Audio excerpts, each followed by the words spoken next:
to the Demonland podcast. My name is Andy, and the D's will have to overcome their biggest nemesis in order to win a home preliminary final.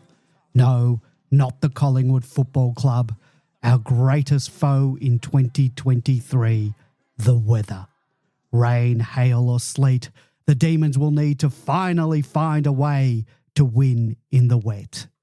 Joining me to preview our massive qualifying final against the Magpies is veteran Demonlander George. Good evening, George. Good evening, Andy. Good evening to Binman. Good evening to the Demonland listeners. And tonight's a little bit different, but there'll be a lot of looking into crystal balls tonight for the future. But unfortunately, our record of predictions hasn't necessarily withstood the subsequent scrutiny. So we'll see how we go next week. Speak for yourself, George. I think I predicted where we would be, except for finishing second. I don't think it's so much about us, Big Man. I think it's more about all the other teams. I don't think we've got right. I'm pretty sure quite a few of us didn't tip Collingwood to make finals this year, so we might have egg on our faces after Thursday night. Yep. Also joining us... We'll blame someone else. We will, definitely. Also joining us tonight to tell us how we're going to dismantle the Pies on Thursday night is Binman. Good evening, Binman. Good evening, Andy. Good evening, George. Good evening, the Demonland Massive. Huge week in Melbourne. Can't wait for the game. And I've found myself looking at multiple weather apps and sites and deciding which ones I think is more authoritative by which one gives clearing up by 6 p.m. is my current favourite. Are you just going chilly but overcast? Are you just going to take whichever one fits the narrative? That's my theory.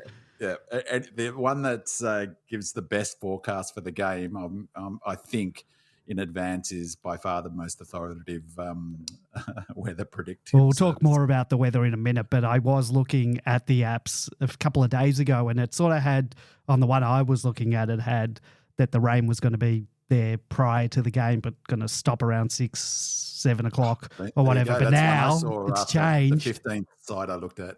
It's changed, though, to being smack bang in the middle, and I've got a quote from someone at the Bomb today from off the radio. It doesn't sound good. Bring your raincoats. So we'll get into that a little bit later on.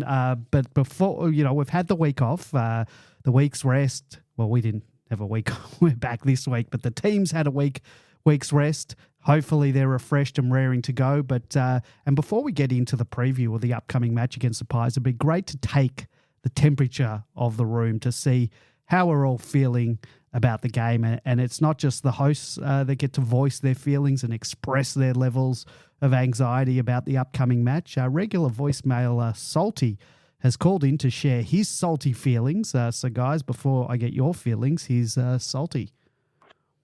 Afternoon, boys. Salty here. Just thought I'd give you a call. Hoping you all enjoyed your weekend of footy free. Obviously, Casey game's a bit disappointing, but it is what it is. Just be interested to hear what everyone's thoughts are. A number out of 10 of confidence that they have for this week. Me, having this week off, I've just been stressing more about other ways in which we can possibly lose this game. One thing I've been pretty happy about is that Ed Langdon hasn't come out and said that Collingwood all duck, no dinner, whatever it's called, or one-trick pony. So that's helped to an extent, but pretty nervous about Thursday. Really see the two winners of this first game being the grand finalists, and I really want it to be us. Thanks. Bye. So, boys, without getting into a full-blown preview of the match, there'll be plenty of time for that later. And, Big Man, I'm looking squarely at you. How are you guys feeling about this week's game? George, I'll start with you. If Salty, I don't know what number Salty put on it, but I put an 8 out of 10 in terms of confidence. We'll find out how badly Andy thinks with his MFCSS behind him. But, yeah, at the end of the day, Collingwood were the top team at the end of the home and away season. I think we're actually the second best team, if not the best team in the competition at the moment. And Salty's right again. I think there's a very good chance that Collingwood and Melbourne will be playing off in the grand final. Big Man? Well, I've got my game face on, and so it's serious this week now. We're into the serious business, the pointy end of the season. And I was trying to think back to last year, and I'm sure when we did this podcast at the same time last year, I was brimming with confidence after we flogged the the Lions up at the Gabba. So, but maybe I'm retrofitting my memory here, is that whilst I might have been confident, I think subconsciously, I was concerned about those late quarter fade outs. But I would on the salty scale, I would say 8 as well. I think we match up really well against the Pies. We'll get into the nuts and bolts a bit later. But the thing that gives me the most confidence is that you don't have to be a sports scientist to see we are running out the game so much better than we were at this time last year. And to my eye, we're running out the game better than any of the other contenders. Probably the only team that could match us actually for sort of the markers that you can get from public information about fitness levels at the Giants. And by that, I mean their ability to outscore the opposition in the final quarter. Their ability to run out games has been super impressive, but not as impressive as ours. We've been really brilliant fitness wise, and it just feels like I meant to do a clip. I forgot, Andy, of I'm not sure if you guys watched a presser with Max Gawn earlier in the week. He talked about last year, and he made an interesting comment about the fact that he's feeling fit. He implied that he was carrying something into last year's final series. Well, I know that he was. Yeah. And then as a follow-up, he said, and I wasn't alone there, there was a number of implied, there was a number of other players, which we've talked about a lot. So we knew that we were carrying injuries into last year. We don't look like we are this year, except for our outs. And we look, fresh. We're running out games. And as I've talked about all season, I think injury and fitness, and leaving aside talent and systems, are the two biggest factors. And I think we've got big ticks in both of those columns. So I go into this week super confident, more confident than last year. Although we were playing Brisbane at home last year, so I had that confidence as well. But super confident. I'd say a confident 8 out of 10 on the salty scale. Well, we did play Sydney first up. Sydney. So get your facts straight. El Diablo. Okay, Andy, what's yours? Well, Come on. I will get into that in one sec, because El Diablo says, huge game coming, gents. Can we have a good pump up from Andy, or is the MFC SS taking over? Starting to feel a bit nervous about Thursday night. So for all my usual angst and negativity, I've been surprisingly buoyant and I've had an air of quite confidence about me, and not only about our chances this week, but about our ability to win the whole thing. However, that was last week. So fast forward to today, and the match being only a few days away now, and the butterflies are really starting to flutter. I'm getting a little nervous, and all those dark thoughts that swirl about my head that, pervade my thoughts, the shroud of negativity that is my MFCSS. It's slowly creeping in, but I must admit there is a whiff about 2021 in the air, and I'm trying to clutch at every bit of positivity that I can. So hopefully my co-hosts tonight can inject me with an extra dose of confidence so that I'm positively beaming come Thursday night. But I must say, it's not all doom and gloom from me. I do sort of, I think I don't know. I've got a lot of confidence in me, and it's a weird place to be in, but it has that 2021 feel because I had a bit of that in 2021. But that might just be me retroactively. Just a warning. Sorry, Andy, just a warning of, as we've talked about a few times, it's great to hear, but the down, if we happen to lose, up from that high, it's a long way to fall emotionally and psychologically. Be prepared. Okay, Andy, give us a number. On the salty scale. -5. No, I mean, I'd probably a 7, 6.5. Oh, that one's hard. And that's that was high hard for to me. come out. That's high for me. 6.5 is just a tad over pass. So you guys were 8. So anyway, that's me. I'm usually, as I said, I'm usually a -5. So anything that's above a 1 has got to be good. Each week, I ask our loyal listeners to help us out by leaving us a 5-star review and a comment on Apple Podcasts. And as always, we love the feedback. We read it out on the show. The 5 stars help boost the podcast and in turn gets more listeners to the show. And that in turn brings more people over to Demonland. And therefore, we can get more contributions from more voices to the show from our audience. So the best way you can help out the podcast is by boosting us in the form of these reviews, or just helping by spreading the word to your Demon family and friends. So Undeniable writes, I'm another late bloomer, only just found this positive Demon pod, a brilliant way to hear insightful summaries of our wins and lick our wounds for the losses. In my sleepless 48 hours after the 2021 Grand Final, this would have been my go-to. Stats and facts are plenty from our Demon tribe. Keep up the great work. So thanks, Undeniable, for that review. If you were listening to the podcast back in our premiership year, you could have actually listened to our 3 hour and 37-minute premiership podcast about 13 times in that 48 hours by my calculations. I haven't actually some time for resting. That's true, but the sleepless 48 hours. What are you going to do? I haven't listened back to it, and mostly the podcast. After a couple of weeks, you really can't listen to a podcast about a football match that's gone by. But a premiership that never goes off. You could probably listen to that at any time, so I might have to listen to that one day. All the way from Brussels in Belgium, our good mate Terence writes, I wrote a review a while ago, but in the last couple of years, perhaps buoyed by the D's premiership year of 2021, the podcast has only gotten better to the point that, frankly, what Andy, George and Bimban deliver is worth paying money for.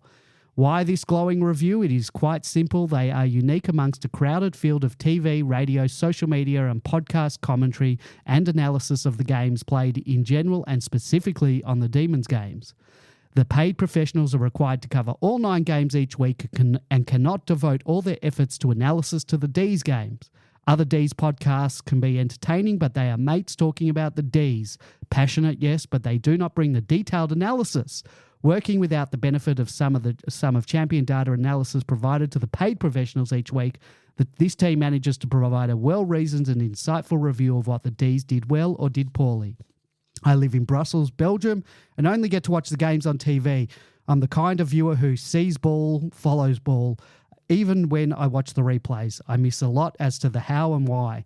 The Demonland team, stimulated by the added segment of listener questions, voicemails, and the odd live call to the show, by the time the show finishes, have left me significantly better informed about the whys and wherefores of that week's games, a feeling I cannot expect to get from either the paid professionals or the other passionate D's podcasts. Well, thank you very much for that nice review, Terence, all the way from Belgium. We haven't heard from Terence in a while on the podcast, but occasionally he does pop into the live chat while the podcast is live. And while the podcast is actually live, I can see where people are listening from, and occasionally I see Belgium highlighted on the map, and I know that Terence is listening, so thank you, Terence. From across the ditch, Azkabar writes, a great podcast for the diehard Demon fans. Andy and the team are great hosts, and their post-game discussions provide a nice measured contrast to the hysterics of the Demonland forums. Really appreciate the interviews with past and present players too. Thanks, Azkabar. Appreciate the review. And if you would like to listen to any of our interviews with players and officials past and present, simply head on over to demonland.com/interviews.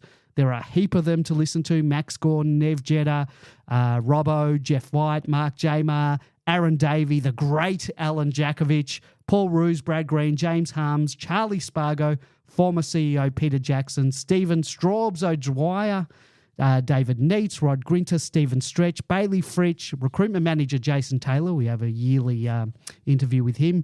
Current CEO Gary Pert, Adam Uze, Brodie Grundy, Judd McVie, Stephen May, Troy Chaplin, and most recently Jake Melksham. So be sure to check those out. We'll keep the feedback coming. Please give us a 5-star on Apple Podcasts. Don't forget to click that write the review link and write that review, as well as give us those 5 stars. We'll read that out on the show. If you follow us on Facebook, Instagram, Twitter, or Threads, and you want to leave us feedback or post a question or a comment for the show, you can post under our podcast post each week or just slide into our DMs. We won't read out your full name. In addition to being able to listen to us via Apple, Google, Spotify, SoundCloud, and all your preferred podcasting apps, The Demonland podcast is now available to be watched and listened to on YouTube. Just search for demonland.com to find our channel. If you want to chat with other Demons fans and you've never been to demonland.com, head on over there, sign up. You can chat with other Demons fans from across Australia and around the world. It's completely free. In addition to being able to post questions or comments for the show, there's multiple topics and threads discussing all things Demons related, so join in on the conversation. This is the best time of the year on Demonland, and I'm not talking about finals. We've officially opened up the yearly sub-forum with all the trade and draft talk and rumours. We've got a number of posters on Demonland who are in the know and have proven track records. So get on Demonland and get the inside word on the trade period and the draft. And no matter where the Ds end up this year, we're going to be front and centre this trade period with our pick number 5 from Freo right in the mix. And I've got full faith in Tim Lamb and Jason Taylor being able to maximise our hand on draft night. It's the most wonderful time of the year to be on Demonland, so don't miss a minute. And hopefully we can snag a flag too, and then you can celebrate with thousands of strangers on the internet. If you'd like to join us on the air tonight to talk about any of the topics we're going to talk about, then please give us a call on 03 9016 3666. That's 03 9016 3666. I'll answer, I'll put you on mute, and I'll bring you on when there's a break in the conversation. During the week, you can call that number. You can leave us a message or play it on the show. If you're listening live, you can join us in the chat room by simply heading on over to demonland.com/podcast. We're live every Monday, so if you want to listen to the show live, head on over to demonland.com on Monday nights at 8:30. So before we get into our preview of this week's upcoming match against the Pies, we're going to talk about another match against the Pies as our AFLW team kicked off their season. There was only one game in town on Friday night, and that was the Demons taking on the Magpies in the opening match of the 2023 AFLW season. And hopefully the result of 42-point victory to the Ds will be a precursor to Thursday night's result for the men. George, you're our AFLW correspondent. Can we get a summary of the match? And then, B-Man, you can give us your thoughts as well. And my notes tell me that you have a bit of a rant, and I really can see Binner's rants becoming a regular segment on this podcast. George, take it away. Well, this was a great game of football to watch by any measure, was the first thing. Firstly, this is what AFLW has been promising for so many years now, that the quality and the standard that was shown in this game was really first class. I remember back in the first season and even the exhibition games, there was probably only one player in the whole competition who could kick 40 metres and mark overhead, and that was Taylor Harris. But that's not the case anymore. There's so many great kicks and great marks, and we saw plenty of good examples of it in this game. So the Collingwood got off to a great start, courtesy of a couple of holding the ball decisions that simply wouldn't have been paid in AFL, but for whatever reason this week they were paid. So they got a couple of goals out of that. And in the second quarter time, we'd found ourselves 14 points down in the second quarter. But for the Pies, it was to be their last goal recorded for the whole match. The coaching staff did a great job midway through that second quarter, and certainly at half-time when they swung, firstly Kate Hoare behind the ball to stem the flow going forward, and then at half-time put Shelley Heath on to Bree Davey. So that not completely shut them down, but certainly reduced her influence on the game. Shelley surprisingly finished up with 2 goals, but more importantly, 11 tackles in the game. She's a remarkable player. She's a very slight girl, and when she attaches to someone, they do not get away. So she takes a hit too. The goal she kicked, she got clobbered after almost simultaneously of kicking it. And completely tunneled, wasn't she? I was really worried. I thought she'd cop an injury, but she bounced straight back up. And she was just remarkable. But she's been like that all the time. She's as tough and as hard as they get. And you look at the size of her, and you go, "That's simply not right." But she did a great job, particularly with the 2 goals that came out of basically a tag that went on to Davey. We jagged back 1 goal by half-time, so we had an 8-point deficit at the half-time. But we kicked the next 9 goals to Collingwood 0, and that was the reason for the 42-point win. The most important thing, I think, was the marks inside 50, and opposition sides are going to be very, very worried about the Melbourne forward line. Taylor Harris took 7 marks, which is not unremarkable for her record, but and she's now recorded over 100 contested marks in the competition. Nobody else has even come close to that.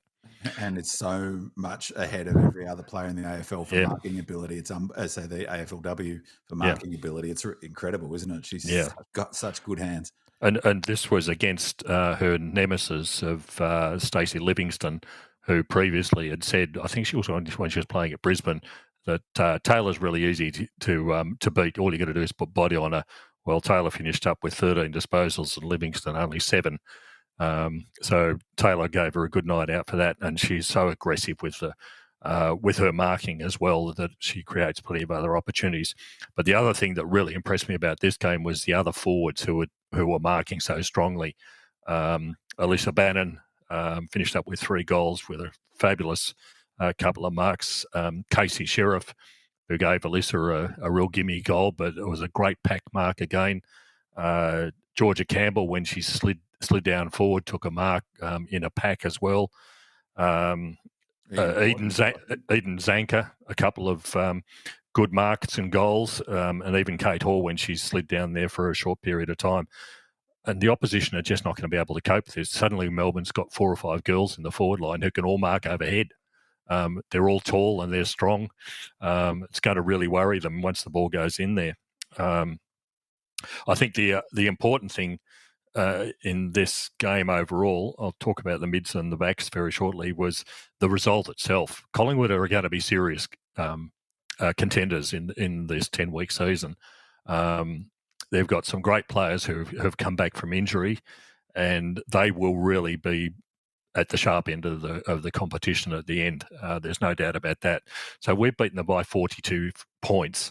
And unfortunately, because of the fixturing, you finish up with teams like Essendon and Hawthorn playing each other. That was quite frankly a substandard game by any measure, except that Essendon comes out with a win and they're now sitting 5th on the ladder. It's only the first round, but that's the trouble. We've been fixed against top of the line sides, and all these new entries into it are going to finish up with wins that we simply won't have the opportunity. We won't get to play the Eagles. I think, do we play the Eagles?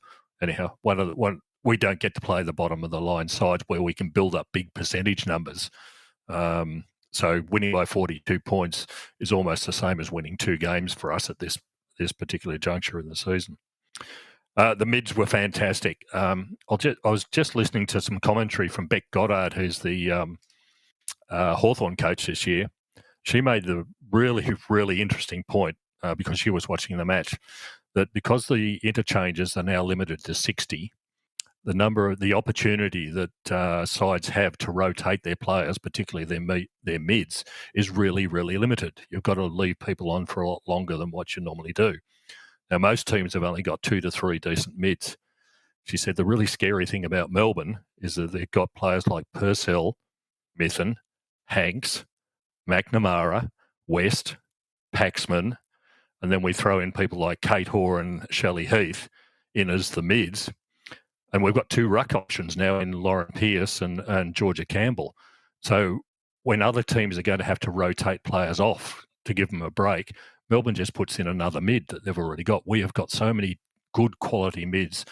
It's going to really put us in great stead as we go into the during this season. And I think we saw it dramatically in this game when Davey was quite emphatic, although Shelley Heath did a great job, and she simply ran out of legs. By the end of the game, couldn't perform as well as she did, certainly in the first half. So we've got a great team in the middle. One of my favourite players is Liv Purcell, and she never gets any notice, particularly by the commentators. She had 19 disposals, but was only off 66% game time.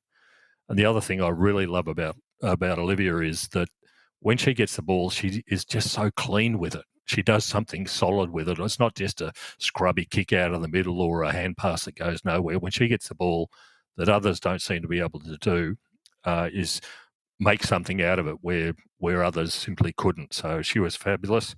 Tyler Hanks played her 50th game, and yet Tyler's only 23. She's got a great future ahead of her, and she is as tough and as hard, and she keeps getting the ball. It was a real pity just before half-time when she came flying out of the middle, delivered a ball straight onto Taylor Harris's chest. Unfortunately, Taylor missed the shot after the siren, but that would have been the absolute perfect result from the midfield. The other important thing was Georgia Campbell, who was only her second game. Last year we were in a little bit of trouble when Lauren Pearce, who's got knee complaints, had to miss out on a couple of games. We didn't really have a second ruck. We were using Taylor Harris to fill the gap, and of course that denied Taylor being down the forward line. But now that Georgia's come in, I honestly didn't think she would be capable of doing this, but she performed absolutely fantastically in the ruck as the backup to Pearce. Pearce had 25 hit-outs. Sabrina Frederick, Torb Frederick, the Collingwood ruck, only had 11, but Georgia Campbell had 16. So she actually had more hit-outs in the ruck than the Collingwood rucks in total, so that was quite remarkable. That gives us another option in the ruck going, because Lauren, I'd be very, very surprised if she plays all 10 games, and we've got also Ree Watt as a backup should the need arise, but that was a fabulous start in only a second game, and of course kicked a goal as well. The backs were fantastic. Gabby Colvin, who's would have been one of the first 22 selected, it's not 22 in the women's game, but one of the first players selected. She didn't even get a run in this. She was injured all of last season, and it was going to be a real worry as to how in the hell we were going to replace her. But fortunately, Talia Gillard stood up and is still playing a great role in the fullback. A tall girl who can also mark and just seems to be in the right place at the right time. She was providing great backup to Libby Birch in the back line. Both Birch and Gillard actually played 100% game time. But I'll give a bit of a shout out to my other favourite player, which is Blahin Mackin, who's come across from Gaelic football, and from what I understand was only just come back from playing for Armagh.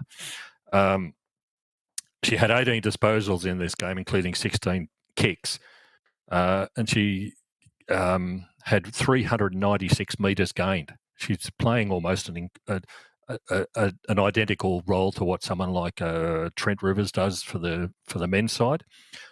Bree Davey, for example, had 35 disposals, so twice as many disposals effectively as Blahin. She only had 429 429 metres gained, so barely 30 metres more from half the number of possessions that Blahin had. She was fabulous, and if you watch the replay, you can watch a couple of times where she just comes out of the back line, runs with the ball, kicks it 40 metres, and the ball finishes up sort of at the traditional centre half forward position and beyond, and goals resulted. So it's been fabulous to see her playing. I love watching the Irish girls play. Sinead Goldrick and Blahin's the same. You don't want to get between her and the ball. they seem to enjoy in the release of AFL, because in Gaelic football you're not allowed to tackle. You can only sort of block.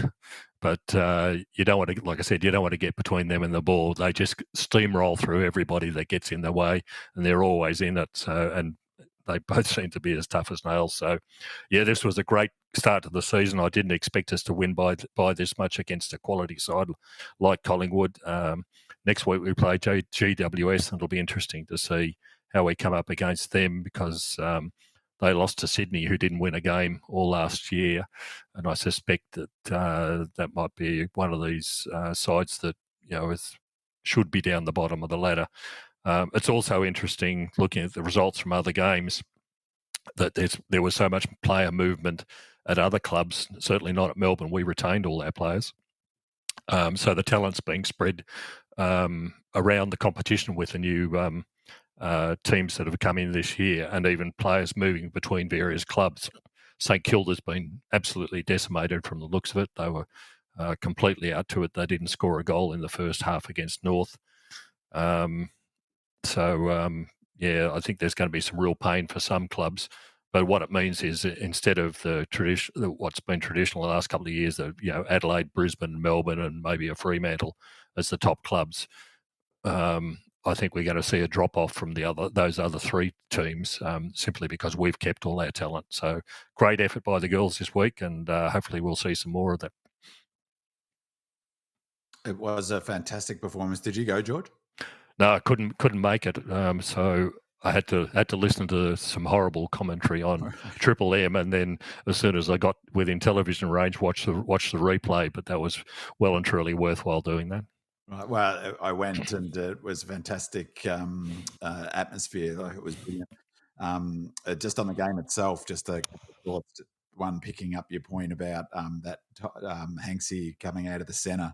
That's what we're going to see in 10 years' time, and it sort of touches on what I just wanted to talk about briefly, is that it was just innate football skill, because she sharked it. She sharked the handball and read what was happening, and then just laced out a pass to a leading Taylor Harris. I think it was actually at the end of the third quarter. It was just such a pure bit of footy, and as you say, pity Taylor clunked it into the post where I was down that end and whacked into it pretty impressively.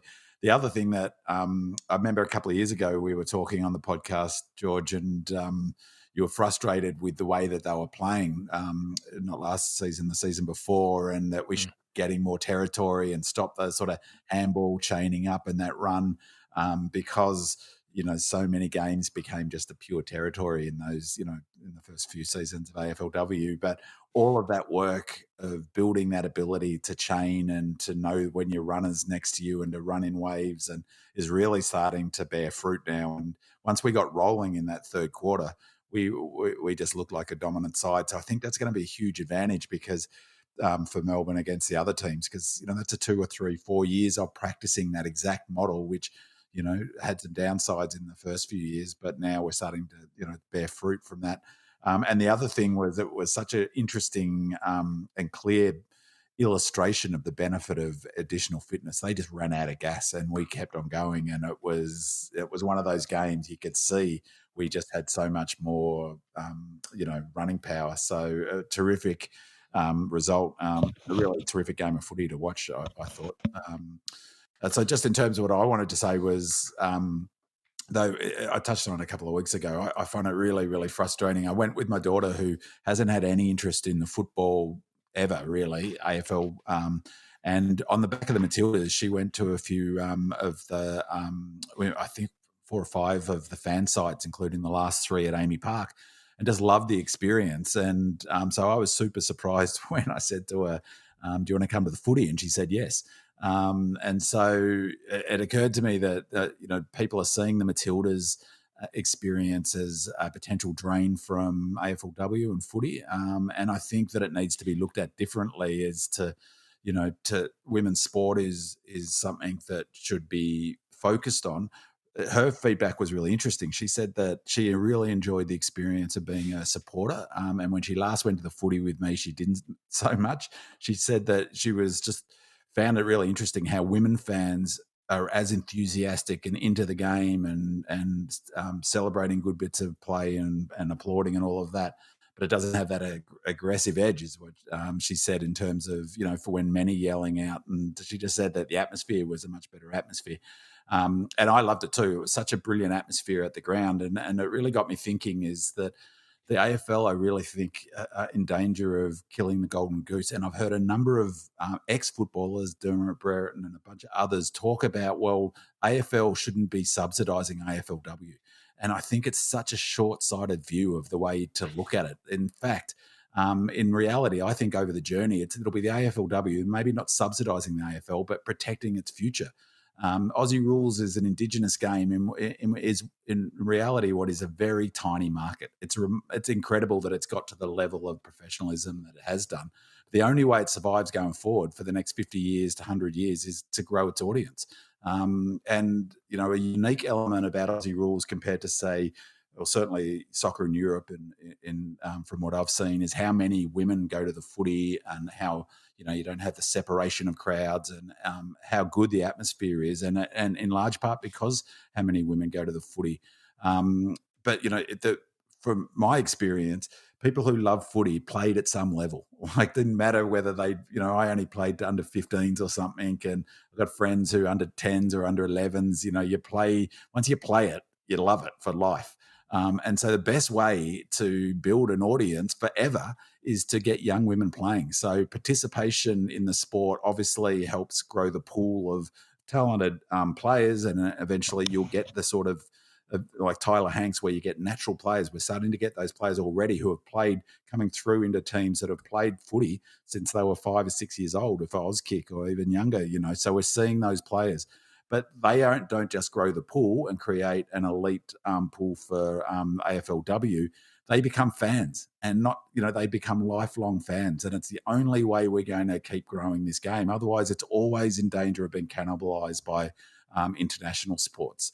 Because it's such a unique thing. And I just think that they need to change their focus on it and look at it like an opportunity, not like, oh, well, we're doing this as some sort of afterthought. Now, I heard Nicole Livingston talk about, well, how great it was this round of footy, and they had a real focus on grassroots, and they took it to Norwood and Princess Park and different places and try to create an event at each of them. And by all accounts, the crowds were great, and, that was great. So tick for that. So, but my sense is that they should really create some infrastructure, and Princess Park is where they should do it. Create that as an AFLW, put money into it, make it a permanent AFLW, do one in each state so that there's an AFL specific ground. Make it an event, have a standalone game of AFLW every single Friday night at Princess Park. That's a big, like the North Melbourne did back in the day when they, they brought in Friday night football. Rotate it between the Victorian team so their fans rock up. Make it AFLW headquarters. Make it an event. Doesn't matter, you just know that there's a game on at Princess Park. And as you said a few weeks ago, George, play the other games at the ground that they own, where they can control the conditions, because ultimately what gets brick battered against the sport is that stupid men saying, oh, well, the scoring's too low and the skills aren't there, and we'll stop putting them on the Casey, for instance. Like, if that game was on Casey, all of that skill that you talked about, George, just wouldn't have been there if it was blowing 30 knots like it normally does without any stands protecting it. I mean, the surface of Princess Park was like a bowling green. The conditions were perfect. The atmosphere was brilliant. It felt like a really energetic game of footy. Public transport's there. There was really family friendly. It really was like a throwback going to the footy back in the 80s, getting off the tram with thousands of other people.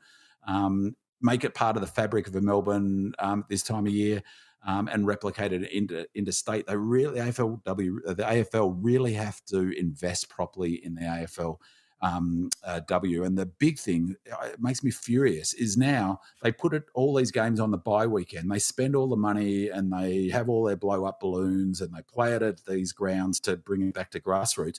Well, it's going to disappear now for 3 weeks while the men's finals are on. So what they should do, I think, is to get rid of the pre-finals bye, make it a grand final pre-bye, have the first round that week, and then you don't have to wait 2 weeks. You don't have games on the next week, and it's straight into the AFLW season. They just got to get their act together with it and properly invest in it. Otherwise, soccer will take over, will cannibalise the sport. So I just think they should really focus on it. I saw the new general manager of footy there.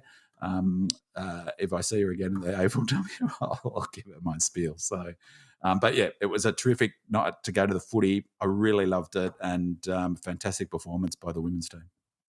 Just to back up on what Bin Man was saying, there was a goal was awarded a point in the Geelong game, and there was no goal review because the argument came from the AFL again that we can't afford to have goal review cameras at all these locations when we're playing out at GMHBA and all sorts of wonderful other places like Frankston, for crying out loud. Yeah, exactly. I didn't work where that ground was. At least it's got a stand around it. But, they were just lucky because the weather was okay at all the games that they played. If it had been raining down at Frankston and a few of those ago, then it would have been low result, low scores, and everyone would have piled on. All of the dills in the media would have piled on, and the game isn't very good to watch. Blah blah blah. So. But if you want to invest in the technology to do things like goal reviews, which are going to affect results, as we as Melbourne supporters already know, play it at Icon Park, play it at Marvel. You can afford to do exactly that, and Channel 7 doesn't have to send their cameras all around the country chasing all these country country grounds. Running the mobile. Broadcast fans here and everywhere. They've got the facilities at the major sporting. Exactly. They're already there. They've got the infrastructure as well. Yeah. So, yeah. All right. Well, let's move on. We've got so much to talk about. Before we get into our match overview, we do have a caller on the line. Welcome to the Demonland podcast. Who am I talking to? It's just Noah from Bentley. How are you guys? Good, Noah. How are you going? Not too bad. I just wanted to first thank you guys. It's been a long footy season, and I think you guys have done an amazing podcast week by week, and it's just given, I think, a lot of Melbourne supporters a lot of solace, and just really good to hear some biased but good analysed opinions compared to some other opposition media. I really appreciate it. Thank you. Appreciate the feedback. The other thing I wanted to say that I didn't say last week was I actually saw on the TV when Jake Melksham went into the footy club post the injury. It was quite sad because I'm someone that I have to admit has sort of bagged him a lot in terms of his inability to sort of really play really hard. But I think the last 6 to 8 weeks has really showed how much of an asset he was to our forward line. I hope Melbourne can consider giving him another year in his contract, and I think he's done a good service, and I think that's something that just sort of hadn't been really acknowledged in the media. Yeah, absolutely. It's going to be an interesting decision, I think, by the footy club because he'll be out for 12 months. It means he's not going to be available or 9. What do they say? B-man, it's not knee injuries, 9 to 12 months. 12 months really 12 at months, his age too. Yeah, so it's going to be interesting because he's just turned 32. What probably be 33 by the time he plays. So I think him and the club are going to have to make a decision about what happens. And yeah, it'd be good for the club to do it, but they've got to sort of also look to the future as well. I think we're about to see the collision between football as a business and football as there's the opportunity for coaching roles or whatever. So maybe something can be worked out. I'm not too sure, but in the end of the day, we're in the business of winning premierships, and we'll see. We'll see what happens. Just one final comment that I actually would like to say was I've been listening to another radio podcast, but it was interesting. There was I think it was a Hawthorn supporter who actually had basically felt that Melbourne was the favourite to win the premiership, and actually said that he thinks that they'll go all the way. And I think that's something that I found quite unique because, you listen to all the other media and you're watching the football and stuff, and everyone's like all about Collingwood, and for a Hawthorn supporter to say that. And then I had someone at Coles when I was doing my shopping during the week, and I was wearing all my merchandise, and he came up to me, some random person I didn't know, and wished my team all the best and hoped that we win the premiership. So it was actually nice to see a person from another club wish my team and my beloved D's to go all the way this year. Yep. That's always nice when that happens. There was a time when we were all embarrassed to wear our merchandise out in public, but it's good to see some D's paraphernalia out and about. All right. Well, thank you, Noah. Appreciate. And don't forget, Noah, that every other team supporter hates Collingwood as well. So anybody but Collingwood is. All right. Well, thank you very much. Unfortunately, I'll be working on Thursday night, but I'll be listening to it on my headphones at work. All right. Well, all the best, and let's hope the D's can get a win for you while you're at work. All right. Thanks, Noah. Appreciate the call. Cheers. Cheers, guys. That was Noah from Bentley, long-time voicemail, sometime caller. Well, let's get into our match overview. Despite the historical rivalry between the Demons, the Demons and the Magpies have only faced off in the finals 22 times in their 243-game history. The D's have won 16 finals against the Pies, lost 5 and drawn 1, and have defeated the Pies in 6 of the 7 grand finals that they've played against each other. Our last meeting with the Collingwood Football Club in September was way back in 1989 in an elimination final at VFL Park. John Northey was coaching the D's whilst Lee Matthews was coaching the Magpies. And notwithstanding the 10-goal drubbing that the D's had been handed by the Pies in their only other meeting that season, the Demons went into the elimination final as favourites on that perfect September day in front of 63,000 people. Collingwood started the game well with captain Tony Shaw prolific early, gathering 8 possessions in the opening 15 minutes and ably supported by Graham Wright and Athas Harusalakis. Remember that name. In the absence of Brian Taylor, Craig Starcevich provided a viable alternative with 3 first-half goals.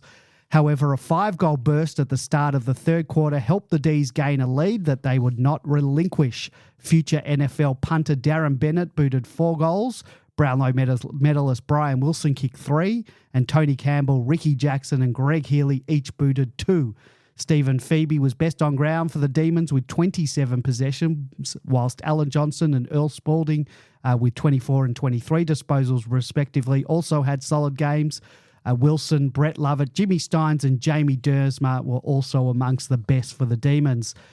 The siren eventually sounded with the D's having won their 3rd consecutive elimination final, while for Collingwood it was another bitter disappointment as their 31-year premiership drought continued.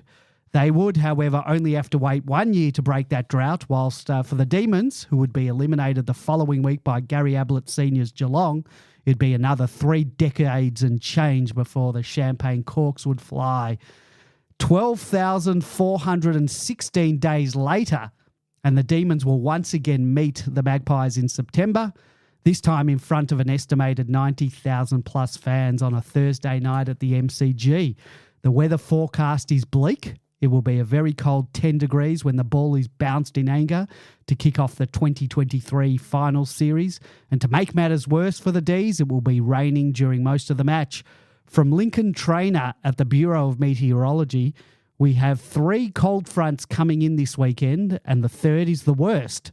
Thursday and Friday are not going to be great. There could be a potential thunderstorm on Thursday. Bring your ponchos to the MCG. So anyone that is sitting not undercover, make sure you do have something to cover yourself from the weather, because it doesn't sound good, big man, no matter what app you look at. That doesn't actually mean that that's what it's going to be.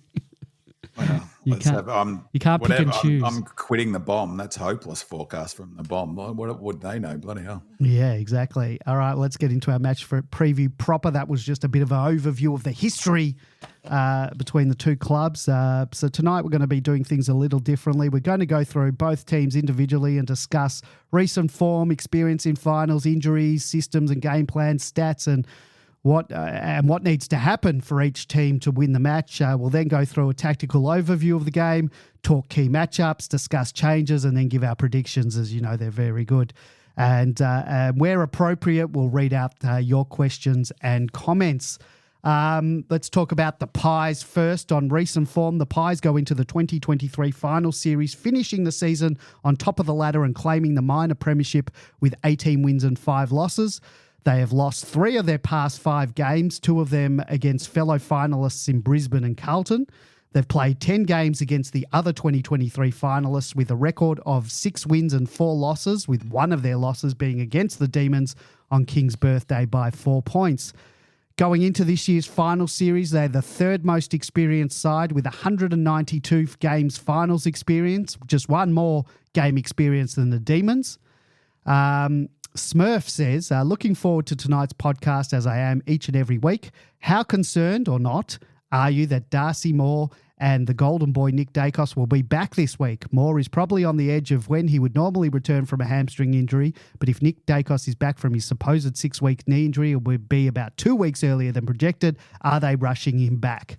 So the 3 players of note or concern for the Ds that are on the cusp of return or under an injury cloud are Darcy Moore, with a hamstring injury sustained in their round 22 match against the Cats on August 11, which was 24 days ago from today, which is Monday night. Thursday night will be 27 days, which is just under 4 weeks, and you'd expect that that's about the time for a hamstring. It might be pushing it a little bit. Would he be playing if this was a regular home and away game? I don't know. Nathan Murphy copped 2 big knocks against Brisbane in their round 23 clash against the Lions. He finished that game off the ground due to corks in his back and glute. He missed the Pies' round 24 clash against the Bombers, but according to the Magpies, the key defender is set to return to face the Demons. Favourite son Nick Dacos was racing against the clock to prove his fitness for the clash against the Demons.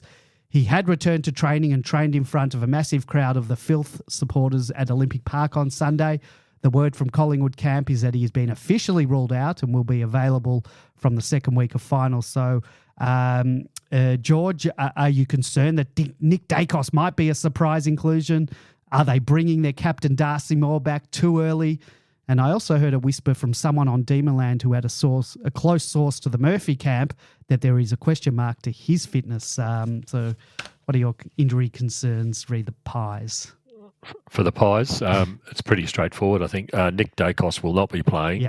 Yeah, there was some brief vision of the Collingwood training session that they had on Sunday morning, I think it was. Yeah. He could barely move. He was doing a couple of run-throughs which would more adequately be described as trot-throughs. But that was about the limit, and I think they've come out today and said he won't be there, so I'll take them at their word for that. Darcy Moore will probably be back. The reports initially were that the hamstring wasn't a serious strain. It was very innocuous, but wasn't all that serious.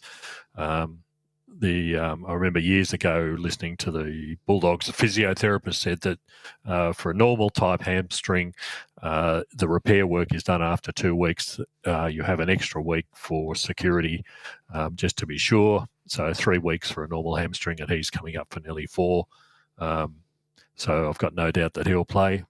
Murphy, it'd be great if he was out, but again, it's been quite a while since his injury occurred, so I suspect that he will be playing. So really the only one they'll be missing is Nick Dacos. All right, big man, we know that the Pies play a very high-risk, high-reward game style, particularly late in games when they've found themselves behind and have to score in a flurry. We saw that late in the game on King's birthday. Under coach Craig McRae, the Magpies often take the risk by moving the ball quickly from defence through the middle of the ground. Can we expect much of the same on Thursday night?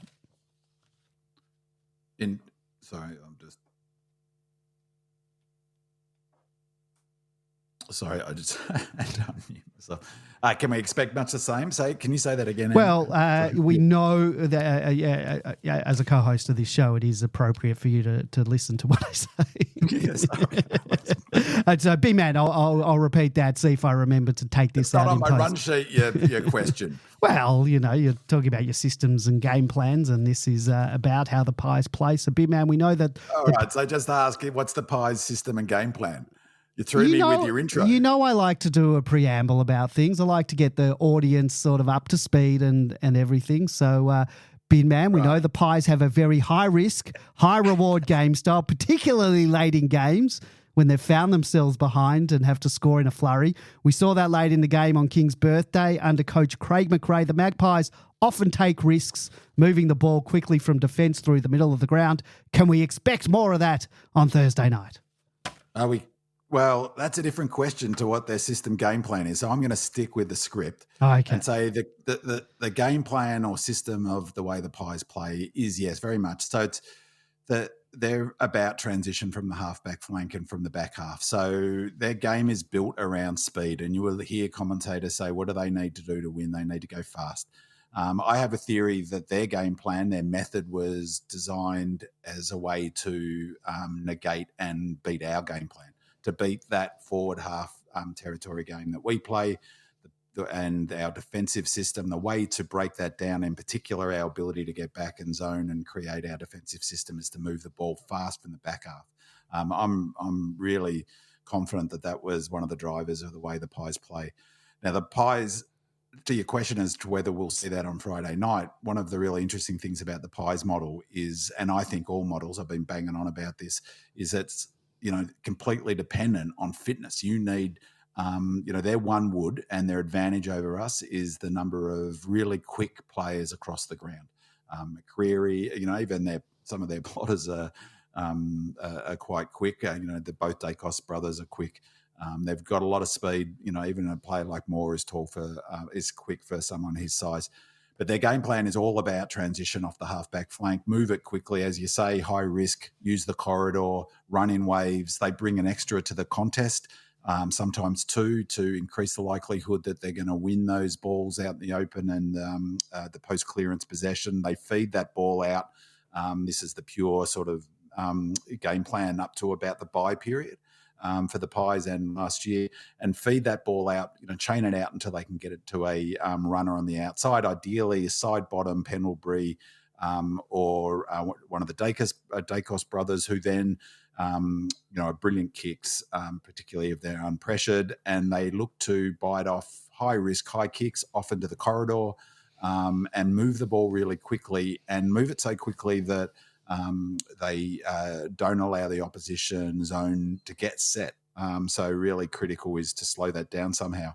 One of the interesting things about their game plan and how it's different to ours is their lack of defensive, or the risks they take defensively.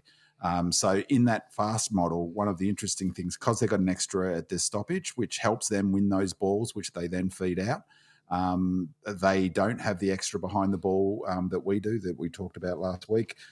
So they don't have a spare ever behind the ball. So they're really, really open to being scored on the counter with their method. And that's made more likely by the fact that their backline all pushes up, all runs in waves, and no one stays back with that.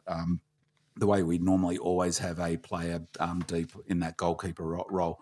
So it's a really, it's often described as a different method to ours. I think it was developed to beat our game style, essentially beat the Tigers template, that model.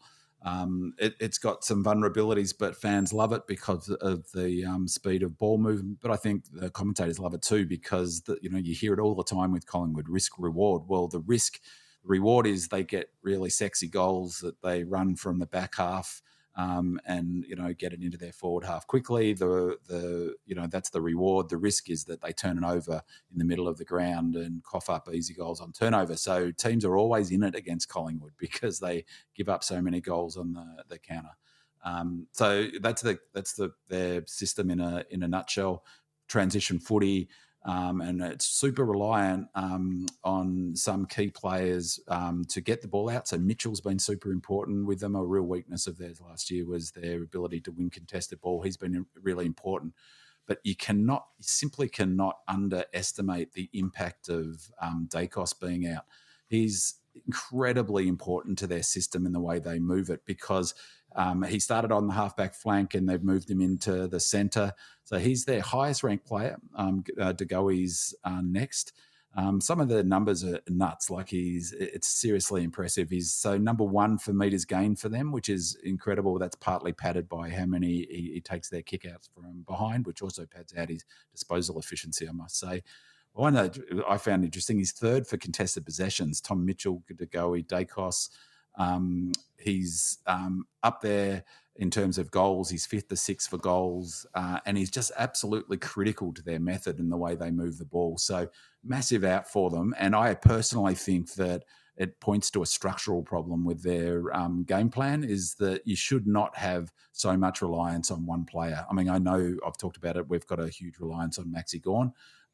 So that's definitely a structural weakness for us. But Collingwood simply are not the same team without Dacos in it. And Josh Dacos, his brother, has really stepped up, but it's a big problem for them. And I think it's it's a massive, massive out for them that there's no equivalent. It would be the equivalent of taking out Oliver from our side, but we can cover Oliver. We're not structurally dependent on him. It'd probably be the equivalent of taking Max Gawn out, such as the impact of him being out, I reckon. Big man, any more stats you want to reel off? So just in terms of the key stats for the Pies, they're ranked 5th in tackles per game. I thought it was really interesting. One of the things that McRae was asked about when they went through their dip in form was, what do you need to do to get back to your best form? And what he focused on was, well, we need to get back, back to being our pressure team, being the pressure team that we are, really good at pressuring the opposition. And I was thinking to myself, well, no, that's not what you've got to get back to. You've got to get back to your ability to run out games. And so one of the things Collingwood did, that part of their method was to, the fittest side in the AFL, Brenton Sanderson often said they go hard in the first quarter and come home with a wet sail in the last quarter. That's been the Pies' method, basically. They've not been able to do that since the bye. And so it's their second and third quarter are their highest scoring quarters. With that pressure, they're ranked 5th in tackles per game, so that's really important.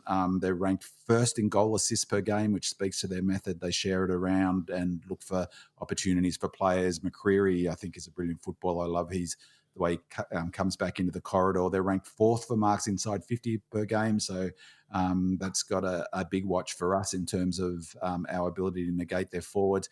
I think part of that, though, is because when they're on, they move the ball so quickly, so they've got free players ahead of the ball inside 50. They're ranked 2nd for score involvements per game.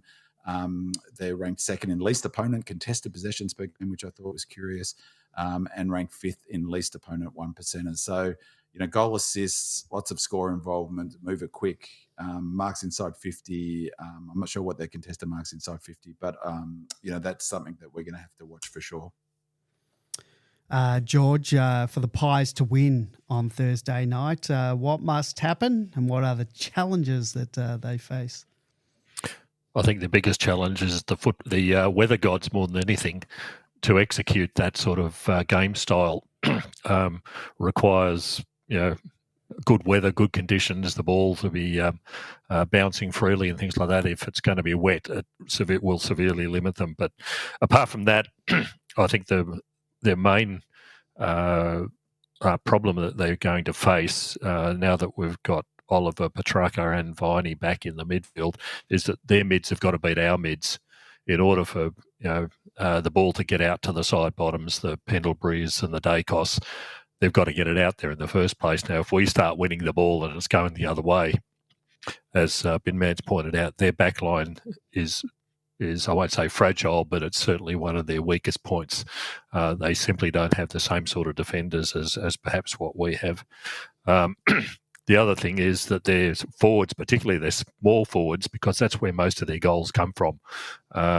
It's occasionally you'll get the Cox and Cameron going down there, and Myercheck does pretty well on his own. But most of their goals have been coming from their smalls and their players moving into the forward line. So the forwards have got to win, which will make it very important from our perspective about being able to shut those guys down.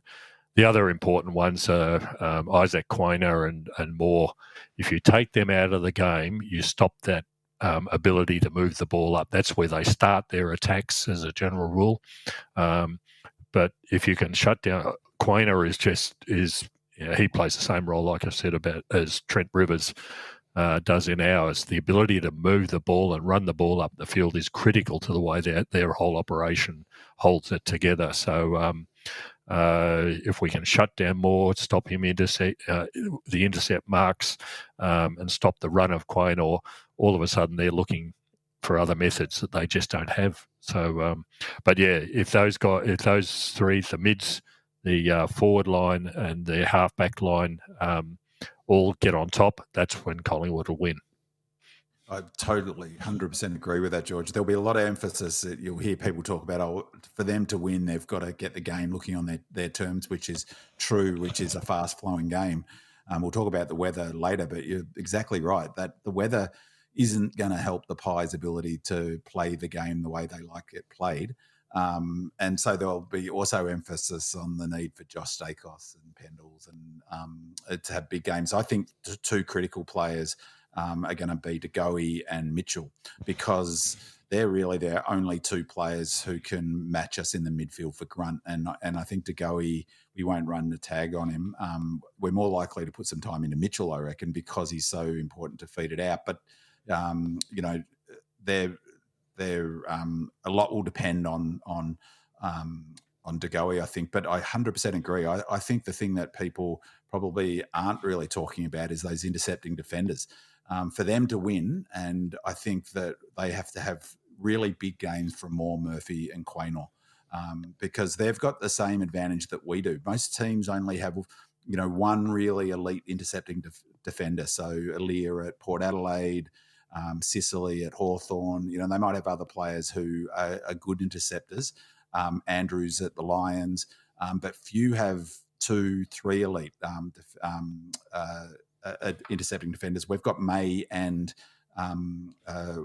Lever, of course, and when Petty was down there, I'd add him in there. I think that's why we're going to have, I think Turner probably will play because he's an intercepting defender as well. So we have 3 intercepting defenders, 2 of which are elite. Same at Collingwood. They've got that same point of difference. So I totally agree that they're really critical. More Quaynor and Murphy I'd add in there as well. He plays sneaky tall, Murphy. He intercepts really well. And the thing is, intercepts is critical to their game plan. It's critical to our game plan too.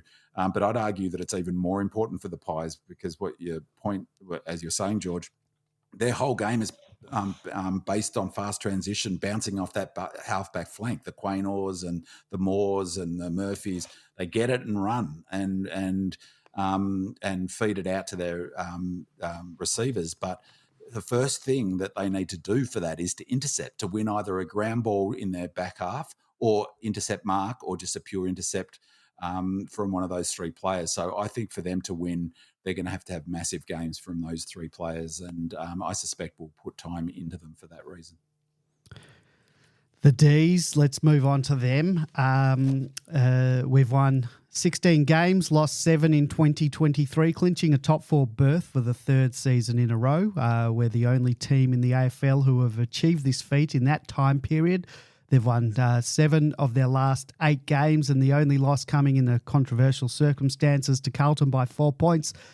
That was a win, Andy. So we've won our last 7. Okay, the last 8. They have an average losing margin of only 10 points this year, and discounting the extra gather round game where we lost to the Bombers by 27 points, the average losing margin comes down to 7 points. The D's have played the other 8 finalists in 10 matches for 6 wins and 4 losses, which is equal to Collingwood's record this season. In our last encounter with the Pies on King's birthday, inaccuracy almost cost us the game against the fast-finishing Magpies. Despite dominating with 9 more scoring shots and 10 more inside 50s, the D's eked out the win by 4 points. Going into this year's final series, the D's are the 4th most experienced side with 191 games finals experience, 1 less game, as I said, as finals experience against than the Magpies. The Demons, however, have more premiership experience with 22 players on their list with a premiership medallion, whilst the Pies only have 2. Before I get into the injuries, we do have a caller on the phone. It's our good mate, Kieran from Canberra. Kieran, good evening. How are you? I was very, very happy to hear, Andy, that it was a 6.5. I might have been inflating it a little bit, just so I don't seem like a Debbie Downer. Peer pressure. Yeah, see, your peers are giving you good pressure here, Andy. Really good pressure, you know? I'm easily influenced.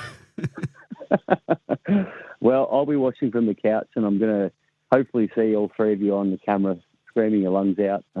Probably wet, but I'm sure you're going to get to that later. The question I have is for later in the program. I'd really love if you could spend a few minutes. Again, if you can't, that's okay. But I wanted to call now just before you launched into the Demons part, and I'm really interested in the will we go for a forward player, an exclusive forward player like a Marvio Child to play alongside JVR to release Petty to go back with some of the draft capital that we've got this year. I Bin Man was just talking about Paddy being that point of difference down back. I wonder, he's kicked 6 and stuff, but I still think he's so important to our back line. Again, this is something maybe for later at the end. If you have time, if you don't, that's fine as well. But I just also wanted to say to you guys, I listen to a lot of media, and I look at our socials, all of our Demon fan groups and all that, and we always talk about flying under the radar, and we're happy that we're not the focus. But deep down, we do want to hear about our club, and so that's what you guys do for us. And I just wanted to thank you again for the interstate people, and just to reinforce how important you guys are to us. So please keep doing what you're doing. I love what you do, and go the D's and the mighty Red Leagues. Well, thanks, Kieran. Really appreciate that. As to trade and draft talk, I think we've got so much water. So that we're in finals. Back in the day, this time of year was all draft talk and trade talk. But let's talk finals. We'll 100% get into all the talk of whether we go for Chol or whichever other forwards. I do think we need to target a forward. I don't think there's many out there. But plenty of time to talk about that. Hopefully we're in the finals for another 4 weeks and we don't have to talk about it until then. But 100% we're going to talk about it. Don't you worry about that. We've always talked about our draft and trade stuff. So 100% we'll do that. Probably won't be tonight because we're an hour and 11 minutes into this show now. And we've still got a lot more to talk about. But thank you for your call, Kieran. Jam-packed as always. Thank you, guys. Thank you so much. You mean a lot to us, so thank you. Well, our listeners mean a lot to us. Without you guys, there isn't a show. So thank you, Kieran. I appreciate it. Go, lads. Go, D's. Go, D's. Go D's. That was Kieran from Canberra. Had to take his call, but I'll get into the injuries now. When it comes to injuries, with D's players, it's the feet that have been our Achilles heel in recent years. And in the past week, there has been one foot that has grabbed a lot of attention. During the D's round 24 encounter with the Swans, Bailey Fritsch hobbled from the field, which at the time looked like a recurrence of the foot injury that he had just returned from after 7 weeks on the sideline. According to the news reports, he was racing against the clock to be fit for Thursday night's match and was apparently supposed to be in a moon boot to alleviate any pressure on that foot. However, sources who were out at the Casey game the other day did not see him wearing any such boot, and from all reports at training today, he was moving very freely and very well. Barring any setbacks, he should line up against the Pies. Other Ds in the medical room include Michael Hibbert, who's recovering from a concussion received a few weeks back at Casey. I would assume he's recovered by now and he's out of concussion protocols, and given that would be in line to be selected should he be required. Jake Bowie sustained a neck injury during the Swans game, but to date we've not heard if this is a cause for concern, but apparently he too was also at training well. Ben Brown has been listed as a TBC with a knee injury, and I'm not sure we're going to see him pull a jumper on for the Ds in the near future. And of course, Jake Melksham, who suffered a season-ending ACL injury, will need to be replaced, and we will discuss his replacement a bit later on. We do have another caller, gents. We're popular tonight. Before we get into the systems and game plans by you, Bin Man, we've got a couple of questions, but let's take this caller. It's a number I don't know. Let's hope it's not some telemarketing. Well, good evening. Welcome to the Demonland podcast. Who am I talking to? I'm talking to Tim. G'day, Tim. How you going? Good, thanks. Great job you got. Good show. I love it. Oh, fantastic. Thank you. Appreciate that. What can I do for you tonight? Oh, are you taking calls? Yeah, absolutely. Oh, sounds like I'm on already. You are on already. We don't have any call screeners on the show, so go for it. Right. What do you want to say? Okay, look, I'm looking back over. I'll just turn this down. I'll turn you down. Look, my worry about when I didn't realise that I looked at the weather. I'm up in New South Wales. The weather looks bad. It says 2 to 8 millimetres of rain happening on Thursday. My worry is that I just offhand, we lost in the rain to 3. We lost 7. We lost to Brisbane in the dew. We lost to Essendon in the rain. It was pretty tight to with the power in Adelaide in the rain, and the other one was up in the centre, the Giants. Yep. Carlton. And I'm not sure about what the other. Carlton was the rain too. It was sort of a misty rain for most of the night. I don't know, guys. Right, Do you know okay, if the Freo game was raining? I remember being outside at half time, so it couldn't have been raining because I Geelong remember was the other talking to someone outside. And Geelong was the other one. It was raining. Geelong was the rain. So there's 5 or 6 of our losses all in the rain. And we're going to talk about that in a moment. We've got that in our notes to talk about. So if you keep listening, you'll hear our spiel on that. But yeah, it is a massive problem, and I'm very worried about it. But the good thing is that Collingwood will have to play in it too. I don't have any stats on. Yeah. On and we're talking about the fast game. The fast game, it might be kickoff round. But just one thing I wanted to mention. Yep. Because I looked at Max Gawn. In those rainy days, he doesn't really take many marks at all. No, you can't imagine a big man in the rain going to take marks. I know. So, but it's just a big problem. I thought I'd mention it anyway because that's my worry. I thought we were confident. I look at the rain, I think I'm not so confident.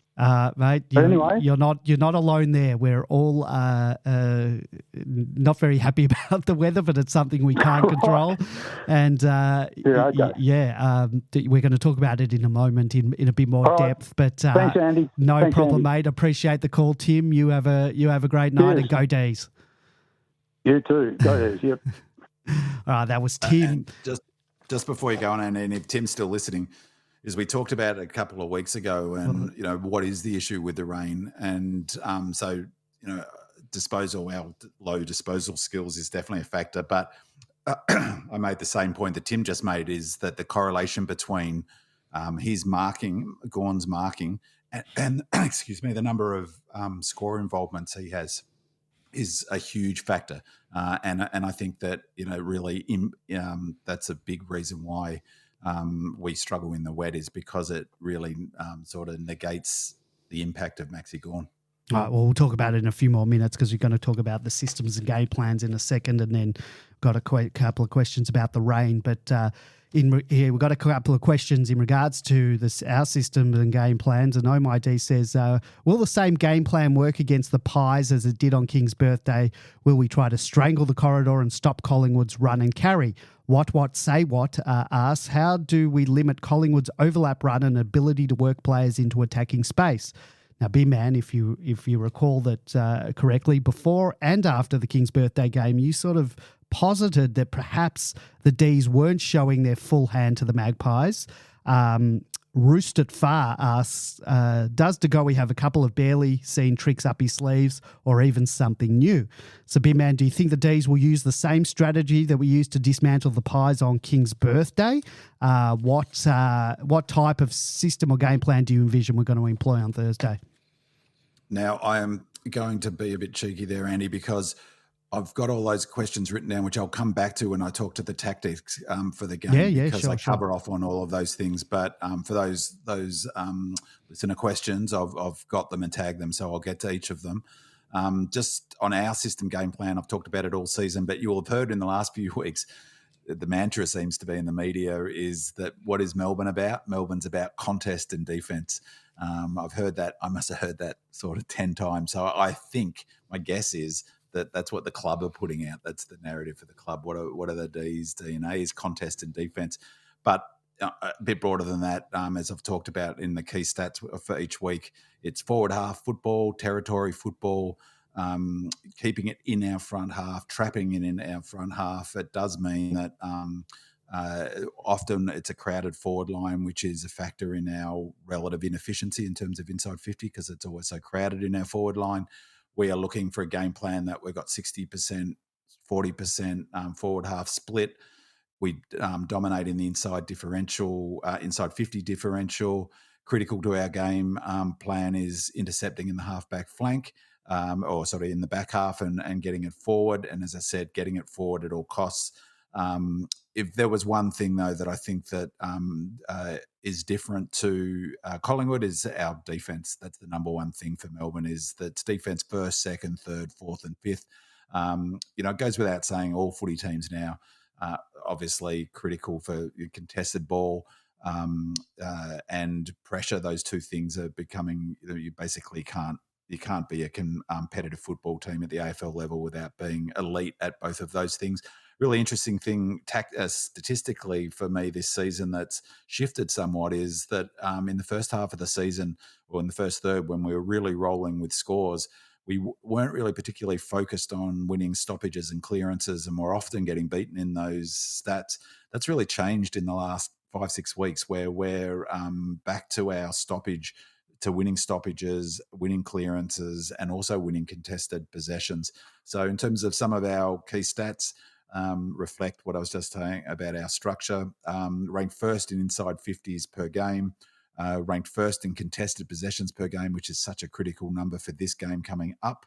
We're ranked third in metres gained per game, which is really speaks to the way we want to play footy.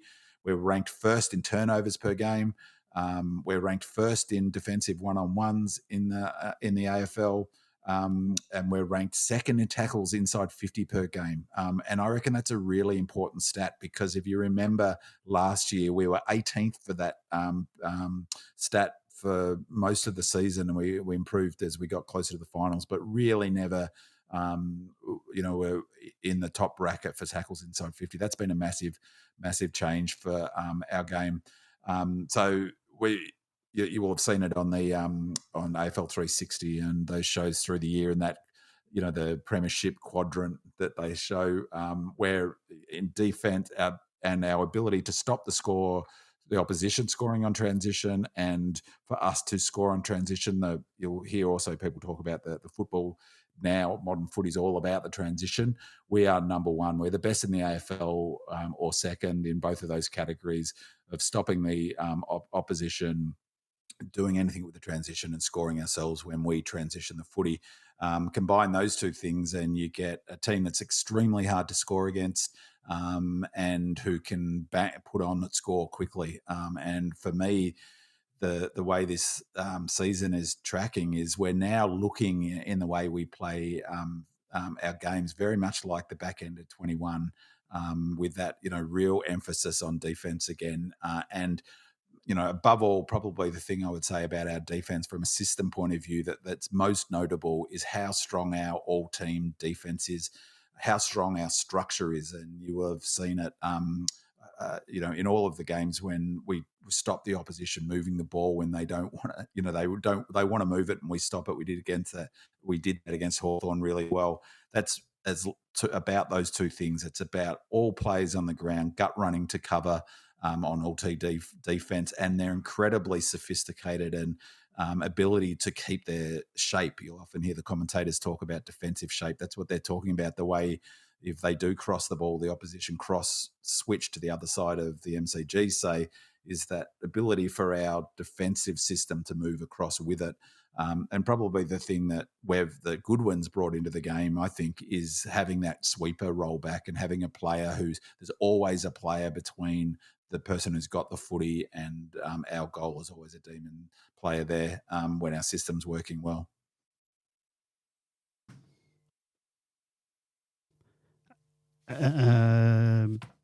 B-Man, any more stats? No, that's yours. I could give you a million more if you wanted. No. Let's not. It's all part of my disciplined, short and sharp. So, George, before I ask you about what the D's need to do to win on Thursday night, one of the challenges that the Demons face is the weather. It's no secret that we've struggled in the wet conditions this season. What are we seeing? Says, hi, guys, the podcast has been great this year. Thanks for all your efforts. I was wondering, since there is so much talk about the weather, what games did we lose in the wet versus what games we won in the wet, at what grounds and by how much? We just spoke to Tim about that. And most of our losses this year did come in the wet. Losses to Geelong, Port, Essendon and Carlton were all in the wet, and that one again, Brisbane in the humidity. Demon WA says, congrats on a great home and away season for the pod. I see the weather is looking slightly dicey. What's the panel's take on how this could influence selection? I fear that teams can overreact to the forecast at the selection table, and I hope that we don't do that. For example, I'd be bringing in T-Mac for milk, rain, hail or shine, and I'd stick with 3 talls down back. Well, we'll discuss changes shortly, but I'd imagine the weather will play a big part in what we do at the selection table. At the break of Gorn says, given the weather forecast is expecting rain, what do we need to do differently to ensure we can win this time? I worry about our ability to score in wet weather if our smalls have quiet games. If you take the Carlton game, for example, our smalls struggled to fire.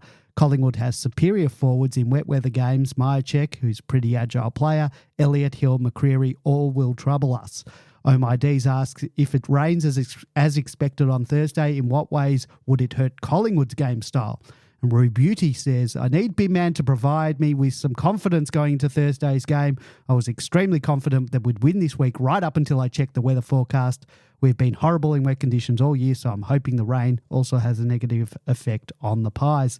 Now, I know you asked for Big Man to provide with some confidence, and he will no doubt chime in after George, but George is taking this one. So, George, are you worried about the weather and specifically how it relates to some of the D's past performances this season? And then can you see it hurting the way the Pies play in any way? And as I said before, I've got no stats on the Pies in wet weather this season. So, George. I think there's a couple of things in this. Yes, the weather is going to be a big factor. In our losing games, what I observed at least was our failure to transition to wet weather type football. We depend, because we've got such highly talented players but not great kicks, unfortunately, that the old adage about just kick it off the ground, get it going forward under all costs. In a lot of those games, we were trying to pick the ball up and reverting to our usual techniques, which are great because it works for the rest of in the dry weather games, but it certainly doesn't in the wet. So we've got to actually transition in some way. The good news is that we're getting a warning about this a couple of days out at least, so we know we're going to be in from the sounds of it, if we put all our faith in the Bureau of Meteorology, that it is going to be a wet game. However, as we've already said, I think it'll affect Collingwood a lot more because their game depends on this run and transition from the back line. It depends on them getting the intercept marks. If they're not going to be there, the ball is going to hit the ground a lot more often than what it normally will. And I think that's going to be one of the big factors about what happens when the ball is on the ground. And that's when it comes to the Melbourne one-woods of contest and contest. We are a better contest side than what they are. So I think it'll be to our advantage. But what we will lose is the marking power, particularly of Max around the ground. If he's getting the ball in the air, or if he does even in the wet, you can almost guarantee a win. If he's not, it's going to be a hard slog. So it'll be interesting. But I think it'll affect Collingwood more than it will us. Big Man, before you go in, I just want to mention something. I don't think, our games this year, I think we've known the wet weather's coming, and I don't think we've adjusted the way that we've played. We haven't done those things like just get the ball, get territory, kick it off the ground. We haven't been playing a wet weather style of football, and that worries me a little. When we talk about the weather, that worries me a little bit. I think we haven't even changed our boots to in slipping and sliding and all that. So that's just a little worry of mine. Down to 5.5 now, man. I'm already into the negatives. Who am I kidding? And as I said during the year, Andy, though, I've got a theory on that, and the theory is that Goody is all about you play this way. And over and over and over and repeat and repeat and repeat. And I've said it about underloading. I've said it about a number of things. I am sure Goody will be prepared to lose games because he doesn't want them kicking it off at the ground if that's not what you do. Now, maybe he will for this final. Maybe you can click into gear. But he doesn't mess with systems. And even if that means that we lose a game. Including a qualifying final or a preliminary final? Well, is going to be that stubborn? That might be different for this game, of course. So he might go in and say, look, it's all bets are off this week, play wet weather footy. But I also think, we have the data's there. We've lost in the wet. So all of our losses, bar the Freo game, have been in less than ideal slippery conditions. That's 100% true. But only one game, we only got beaten by 22 points, is our biggest losing margin for the whole season. So 27. It's not disastrous. We won the GWS game by 5 goals. people forget that one of the games, I forget, was at the Port game. It was sheeting down in the third quarter, and that's the quarter we scored our most goals in and came back. I think we kicked 5 goals in that quarter, and it was hammering down for that game. But, I totally agree with what George said, is that I think that they will be impacted by the weather more than us for a few reasons. One, they haven't played in the wet this year. I think the only game that was even close to a wet game was the Port game, and I don't think that was wet. I think it rained before, and I don't think it rained during the game. So I don't think they've had any experience playing in the wet this year. We've had plenty of it, so that's a tick there. We've never been blown away. We rely on turnovers, but so do them. So their ability for Lever and May gets impacted, obviously. It's harder to mark the ball, intercept mark when it's wet. But we just talked about how important their intercept players are, so that hurts them as well. Wet weather footy, like George is saying, the ball's on the ground a lot more. There's lots of contests. We are number 1 in AFL for average contested possessions, as I said before. The Pies are 14th. We're 8 for average centre clearances per game, so lots of clearances. The Pies are 10th. We're 7th for stoppage clearances, so there'll be lots of stoppages if it's wet on Thursday night. The Pies are 11th, and they're our season numbers. And I'm pretty sure that I read recently that we're top 2 or 3 for stoppage clearances in the last 6 games, and the Pies are, 16th, 17th, or almost 18th for stoppages in that same time frame. We talked about the rain impacts Maxi. I think that's a big factor, as Tim said as well.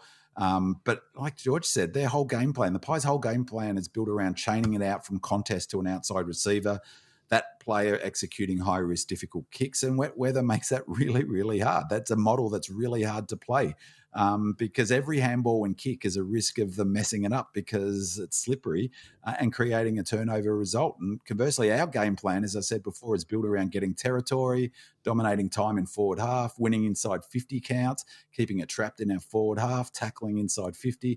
In other words, that's wet weather footy. That's the foundation of wet weather footy. So, yes, I take George's point about, get it forward, kick it off the ground.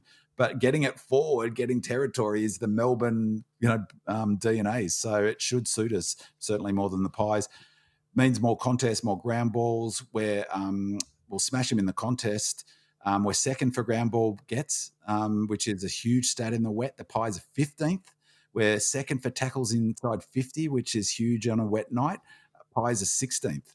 So think about that Blues D's game. That is how it's going to be like. And that was the most intense, brutal game of footy I can recall for a long, long time, certainly that I've seen live. That's how Thursday night will look. Good luck for the Pies chaining up their little cute handballs and flipping it around to their back half and trying to, with that sort of pressure.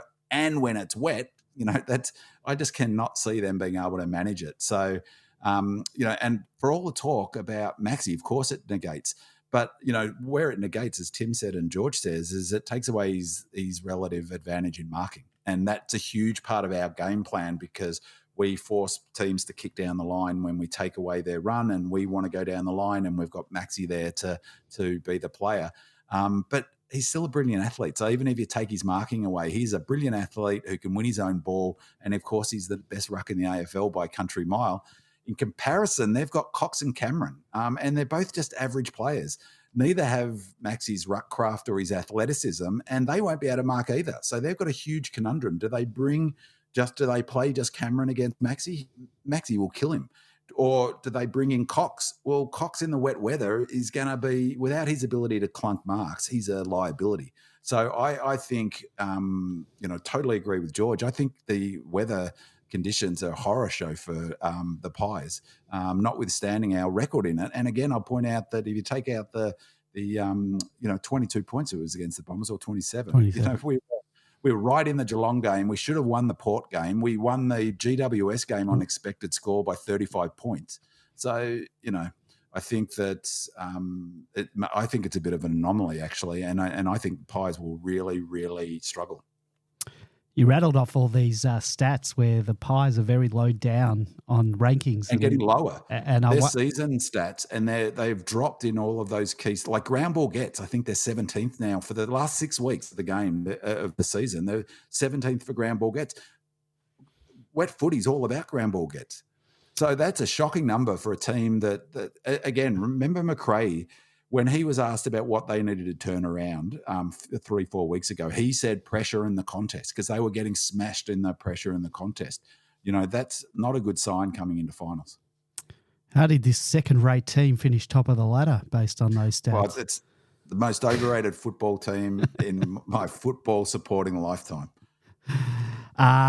Supreme Demon asks, what do we need to do to beat Collingwood, a team that finished on top of the ladder and are minor premiers? We need to beat the best to be the best, and this is a massive challenge. Well, I don't know if Big Man thinks they're the best. Weather aside, George, what do the Demons need to do to ensure they win and clinch a home preliminary final? My very first thing that we need to do is kick straight. Yeah, it's easy to forget on the King's birthday game. We only won by 4 points. We kicked 18. If we'd only kicked half of those points, 10 the more game would have 10 been more scoring shots and 9 more inside 50s or something. Yeah. And George, sorry, before you go on, I watched the round 22 game yesterday round 21 from last year. Same deal. We should have been 6 or 7 goals up at halftime, but we blew our chances because we couldn't take our chances. Yeah, and if I recall, on the King's birthday game, we had an awful lot of set shots which missed. We hit the post 3 times or something, 3 or 4 times. Yeah, it was just ridiculous. But if we'd kicked straight in that game, like I said, it would have been a 6, 7, 8 goal win, and people wouldn't be talking about Collingwood as being premiership contenders. The other thing that we need to do to ensure the win is what we've talked about already. We need to shut down the Quaynors and the Moores and the Murphys, stop that transition game that they so love. The mids, again, are critical. If our mids win, which I suspect they will, again, stop them getting the ball out to their good ball users. It's going to be even more difficult for them, as we talked about in the wet. But if the Petrarcas and Olivers and Vineys are doing their job, you don't need to worry about the ball getting to Pendlebury or Sidebottom or one of the Dacosses. The other one that I had was for our rucks to beat their rucks around the ground. I'm not concerned about ruck contests. The ball's going to finish up on the ground close to it. Given the conditions which are likely to occur, you're not going to see too many clean clearances out of the middle. But what we need to do is beat their rucks around the ground. We don't want, for example, Cox marking in the forward line. We don't want them getting away with what we do need is for Max, and if we bring in a T-Mac or bring in a Grundy, we want them to beat their rucks around the ground, which will be absolutely critical in this game. Whether that'll be possible, it'll be interesting to see, but certainly the other factors of winning the contest, shutting down their running game, particularly from that half-back line, but kick straight, and the game will be all over very, very quickly. RPFC says one exercise might be helpful as the masses on Demonland are convincing themselves of our superiority. If we were to lose, why would that happen? What I see, we may struggle to take advantage of periods of dominance if Fritsch or Track aren't firing. We may be cut through with the Pies ball movement because of high press. They may get 4 great looks in a hurry. We might fall back into some bad habits around slow ball movement out of the back line, and tied with losing stoppages, it would just invite pressure. Any exploration of those scenarios would be helpful because you will talk plenty about the reverse, which I think we just have. B-Man, I might ask you to take your positive Binners hat off and answer this one if you can. Well, I as I said, I watched the round 22 from last year, or round 21, and the King's birthday in the last few days. And one thing I'd forgotten about the King's birthday, it's funny how memory works, is excuse me, that they really should have been 4 goals up halfway through that first quarter. They dominated the first 10 minutes of that game, and I completely forgotten that. And they, of course, dominated the last 10 minutes of the game. So it was, excuse me, we need a cop button. And so it was a bit like a mild version of what I was saying before, that idea of them blitzing in the first quarter and blitzing in the last quarter, but they could only manage 10 minutes of it. So I think if they take their chances early, my feeling is, and I'll talk about this in more detail when I talk about the tactics, but I think they'll come out really hard. and look to really attack us very fast to get that ball movement right from the gate. They'll look to run, they'll look to spread. So I think critical for them will be if they hit a few targets, if we're off and we give a few turnovers like we did against the Blues, if we give the ball to them and allow them to run, get the crowd behind them, that's a big worry, I think. So, we've got to make sure that we don't let them get, for me, it's the 3-goal margin. If they don't get out to any more than a 3-goal lead, I think we win this game. If they can get out to a 3+ goal margin early on the back of they take their chances, which is what they did in round 21 last year. They were kicking them from everywhere last year and kept in that game where we were missing everything. So if they take their chances and we don't, then I think that's a huge opportunity because then all bets are off. Once you get to a 4-goal lead, it doesn't matter how good the opposition is. It's just hard. You've got to run that score down, and if it's wet, it's going to be even harder. So, the way the Pies can win this game is to do what the Blues did: throw everything they can at us in that first quarter, but instead of only having a 3-point lead, having a 4-goal lead, for instance. I don't agree necessarily. There's sort of any risk of us not taking our chances. We don't, we've been really good. But of course, as George said, the big risk is our accuracy. It's been much better in the last, we're back up there in terms of the top 5 accuracy in the last 6 or 7 weeks.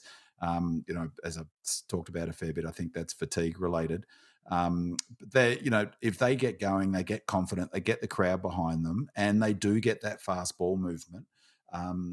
I think that, of course, they're a real danger, a real good chance of beating us. And I'll go back to what George said before. I really agree. I think Quaynor, Murphy and Moore are critical.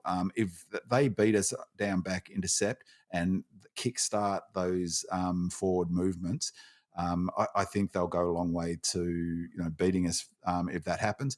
Partly what the Pies will need to do, I think, is to emotionally be in front, if that makes sense, is to get up and be up and about and get a 4-goal lead and get the crowd behind them. I'm really confident in our ability to block that out and manage it. We've done it all season, but you just don't want to get 4 goals down. So 3 goals for me is a real barrier. The other one I think is really critical is, I said this before, is DeGoey. He's their clearance. Dominates their clearances. He's number 1 in their team for centre clearances and for total clearances. Tom Mitchell, I think, is also really important to them. And of course, Pendlebury plays an outsized important role, I think, as well with no Dacos because he's the distributor. The other thing that they've got a massive advantage over us is their leg speed. They've got across the board, they're faster. And so if we don't do what we need to do and control the tempo and if we allow speed to get into the game, then if they take their chances, they could easily, jump out to a 4 or 5 goal lead. B-Man, let's get into your tactical overview. You're a resident tactician, so take us through how this game will play out. So it's sort of carrying on from what I was just saying. There's a poster on Demonland. El Diablo posted on Demonland that we must win the territory contest at all cost.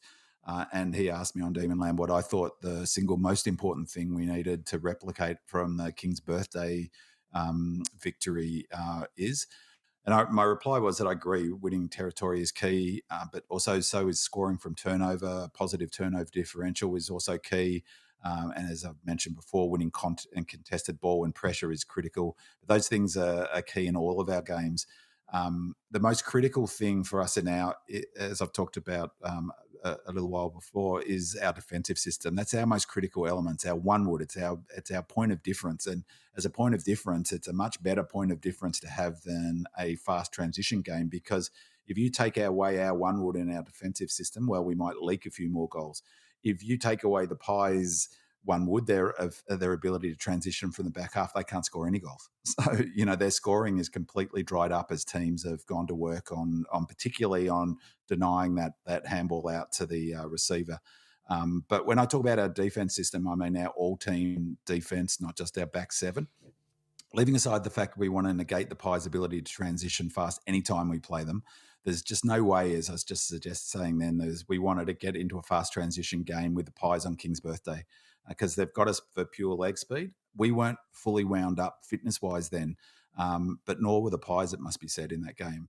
So if I was to pick one thing we'll replicate or we need to replicate from the King's birthday match this week on Thursday night, it's our brilliant all-team defence. And in that King's birthday game, we worked really hard to deny them space, and we did this by working really hard to get players into the corridor. We clagged up the corridor. We took that option away or challenged them to take it on. And as the game wore on, we got better and better at picking off their efforts to go through the corridor. It was a critical goal Maynard gave up, turned it over on the halfback flank, and a play that they do, they do 4, 5, 6 times a quarter often. We worked really hard in that game at King's birthday to cover their switches. We compressed the ground, so we had and created density. So that meant there were more contests. We tried to create stoppages and contests. Our defensive line was pushed up much higher than it has been. And interestingly, I thought that was something particularly for that game. But May's been playing a lot higher. You'll have noticed in the last few weeks. So we didn't allow the space on the MCG. The big thing is creating frontal pressure and having players run hard at the Pies ball carrier, and that's really, really important. We do that to Brisbane as well. Give them no space to run into, because if you allow a Pendlebury or a side bottom to balance up and have time to kick, or a Josh Dacos, they'll hit a target. So we've got to make sure, and I think we will, making it really hard to run and carry forward. And the player at Melbourne who would fit really well into their system and that we're using in a similar way, George mentioned before, is the way Rivers has been playing in this back half of the season. He, receive the ball, run and carry for 15, 20 metres, launch it 60 metres down, or even better, hit a target in a dangerous spot. Pies love to do that, and they've got multiple players, McCreary, as I mentioned before, Josh Dacos, side bottom, who play exactly that way. So we've got to allow, and I think we will, really limit that space that players can run into. It's a system, though, that's got to be really spot on, that defensive system, because when a player runs at the ball carrier to shut down that ball carrier's space and not give them time and to kick the ball properly, another D's player has to work super hard to cover off the Pies player, the player coming forward's left free. And when they do so, space created behind that player, which also has to be covered. So it becomes a real sophisticated, as I was saying before, defensive system. It needs to be commitment from all players to do the defensive gut running it demands. So obviously elite fitness, it just doesn't work without elite fitness. Huge synergy, and I think this is critical. 100% confident that if you run forward to take the space of, say, a Dacos, that your teammate's got your back and he's covering your man that you've just left free, and that they'll do their job. Get that wrong, and the Pies, and they do this so well, they just tic-tac it down the ground, and that's how they carve up other teams on transition. Any team who hasn't got their all-team defence sorted, the Pies will carve up because they tic-tac it down the ground as players come at them. So I think that in that game, King's birthday, the Pies could never get it looking like a Pies game. And it allowed us to, our all-team defence allowed us to control the tempo of the match and frustrate the Pies. You could see, watching the replay, they were getting really frustrated because they wanted to get the ball moving and wanted to get their game going. And we constantly stopped them in their tracks and forced them sideways or back, and ultimately often forced them to kick down the line. And it meant that the game was really played on our terms and in a way that played to our strength. And, that's the art of coaching, I think. One of them is to negate the opposition's strengths and maximise your own team's strengths. There's two big differences, I think, between this game and the King's birthday. So we know there's, players are different. De Goey, side bottom, Elliott, Howe and McStay are coming in from this. They didn't play in that game. All certainly improve their team and their chances of winning, but none of those players are runners. So whilst they might, win contested ball or intercept mark in Howe's case, or distribute, provide marking options up forward, none of them, having them back in will impact their tactical approach. But we have Clary in, and he's huge. So, he makes up for two of those players, I reckon. But he's in the team. He's elite fitness and running power means that we have a player in our team who can gut round defensively and will help our system. The other big differences are we're now in, I reckon, total optimal shape. We weren't then. That was just a couple of weeks post-bye, so we were nowhere near it. We're really near our optimal fitness, and I don't think the Pies are. They are looking so similar to us the way we did, hearing about these injuries, rumours, and they're struggling to run out games. Like we were last year. So I think that's massive. So I think how I can see the game on Thursday night going is very similar to the King's birthday, in the sense that we'll do what we've done in recent games, let them throw their best punch at us early, accept that they're going to play fast and really try to control the tempo of the game, block it up, make it hard for them to transition, frustrate them, not allow the Pies to get the game on their terms. And then I reckon it'll be like 21. Halfway through the third quarter, we'll be playing that similar game style, and then we'll drop the hammer. And then we will use our superior fitness, and we will then go fast. That's what we didn't do against the Blues. The conditions didn't help, but we will start attacking them and getting in their grill and making it and transitioning so late in the third quarter, I expect us to start ramping up the game, and I expect us to run out the game really, really strongly and start playing some attacking, more aggressive football, using the corridor more if the conditions aren't too bad, and really putting the acid on the Pies to suddenly work out our offensive power and do something defensively. So I think my sense is this is how we want to play footy. This is our ideal model. It's back to that 21 where we control the take away the opposition's game plan, control how it looks like, control the tempo, create lots of stoppages. And once we've got the game looking like a Melbourne game, drop the hammer and really look to put some scoreboard pressure on.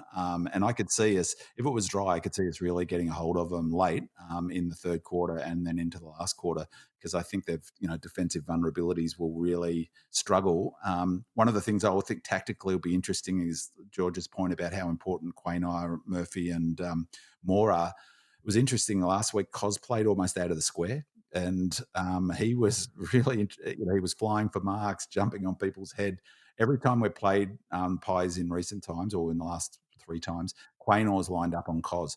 Now, if that happens again, Cos can drag him back to the goal square. And then if he's intercept marking Quaynor, it's 10 metres out from our goal square, not on the halfback flank where he can trigger a transition. So that'll be a really interesting tactically. I could really see him dragging him back. And we'll talk about it in selections, but, if Smith plays, then, who gets more? More played on Fritsch last time, which was really curious, and worked hard to get back to Fritsch. But again, if More plays on Fritsch plays out of the goal square too, or he's a leading forward. So that'll be a really interesting matchup, but we'll talk about matchups a bit more detail soon. Well, let's get into our key matchups.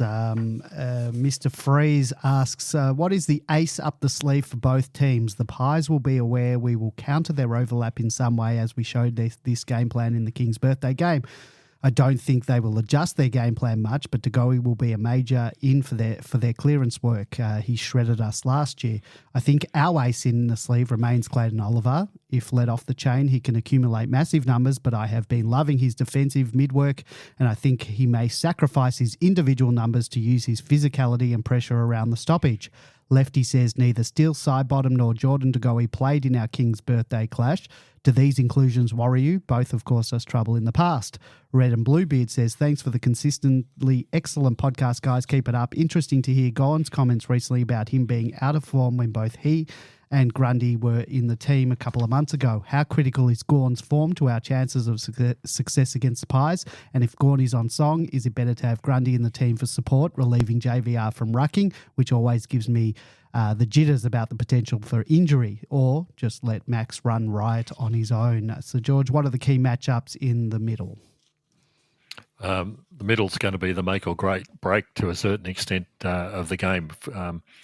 If we stop them getting the ball out so that they can run their transition game of some sort, they just fall apart, as simple as that. But having Degoe in and Sidebottom into the side, yes, of course, it makes a huge difference. And as Binman said, we've got Oliver in the side now, so it's going to be really hard. But I think the main interest in the middle, because there are bulls on both sides, will be the ruck contest. It'll be Max, and I think Grundy's going to be in because Collingwood have 2 rucks. I don't want to see JVR having to go into the middle to do ruck duties. it takes away your full forward, and he's a 20-year-old kid.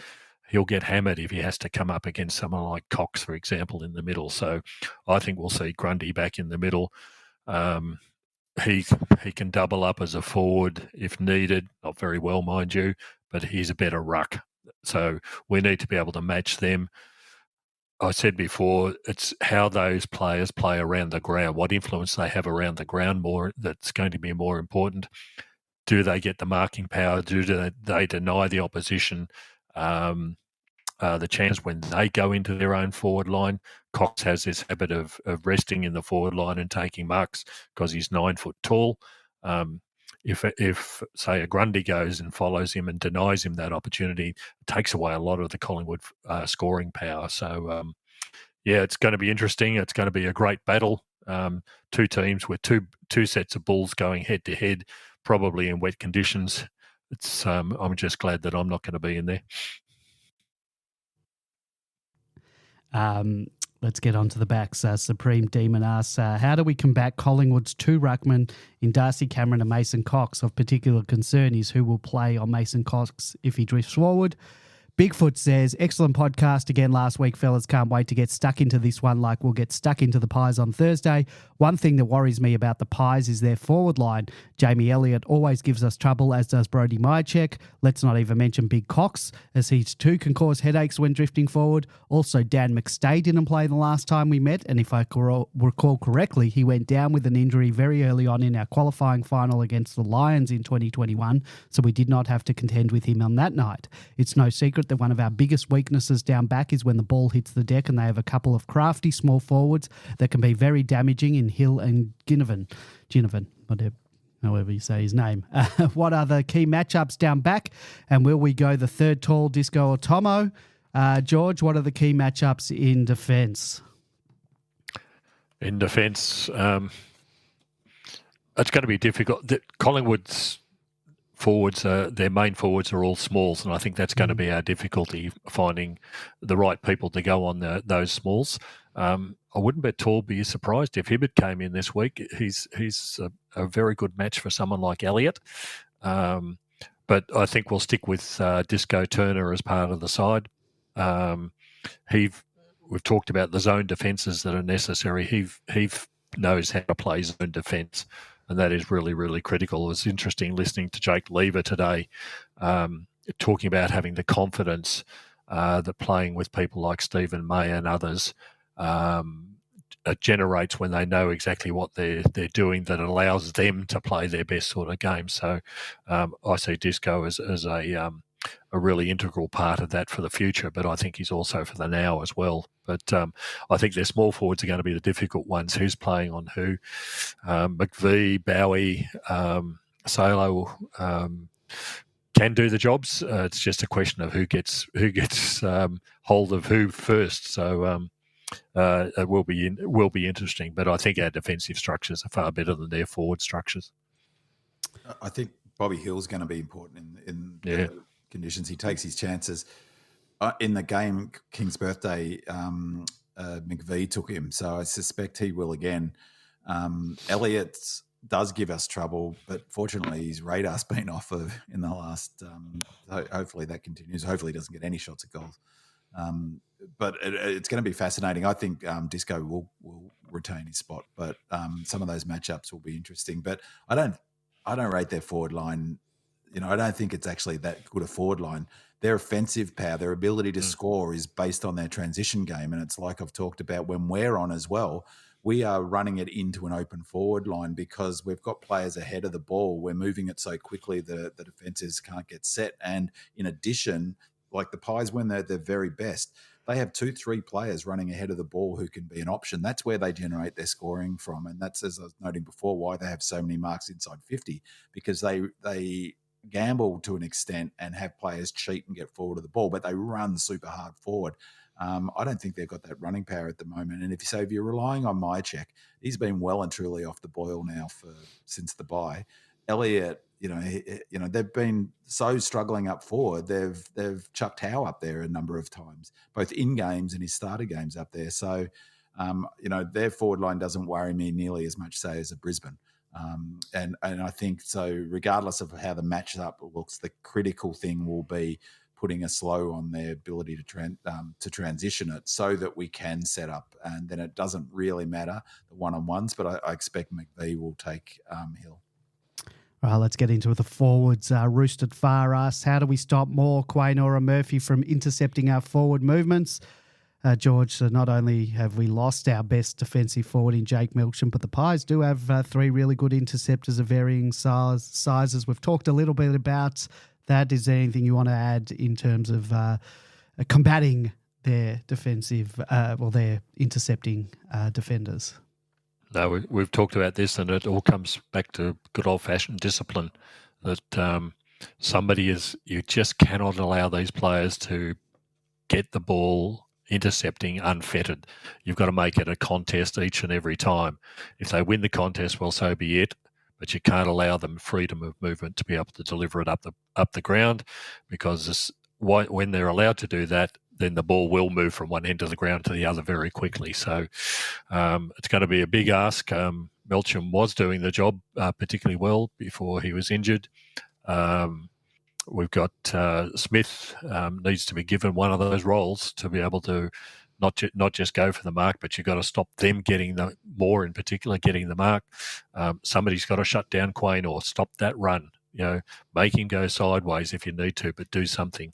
I think in the last in the King's birthday, we actually used Langdon surprisingly to force him out to the sides a bit more, but you can't afford for him to be running up the middle of the ground. It's going to be all about discipline for the forwards.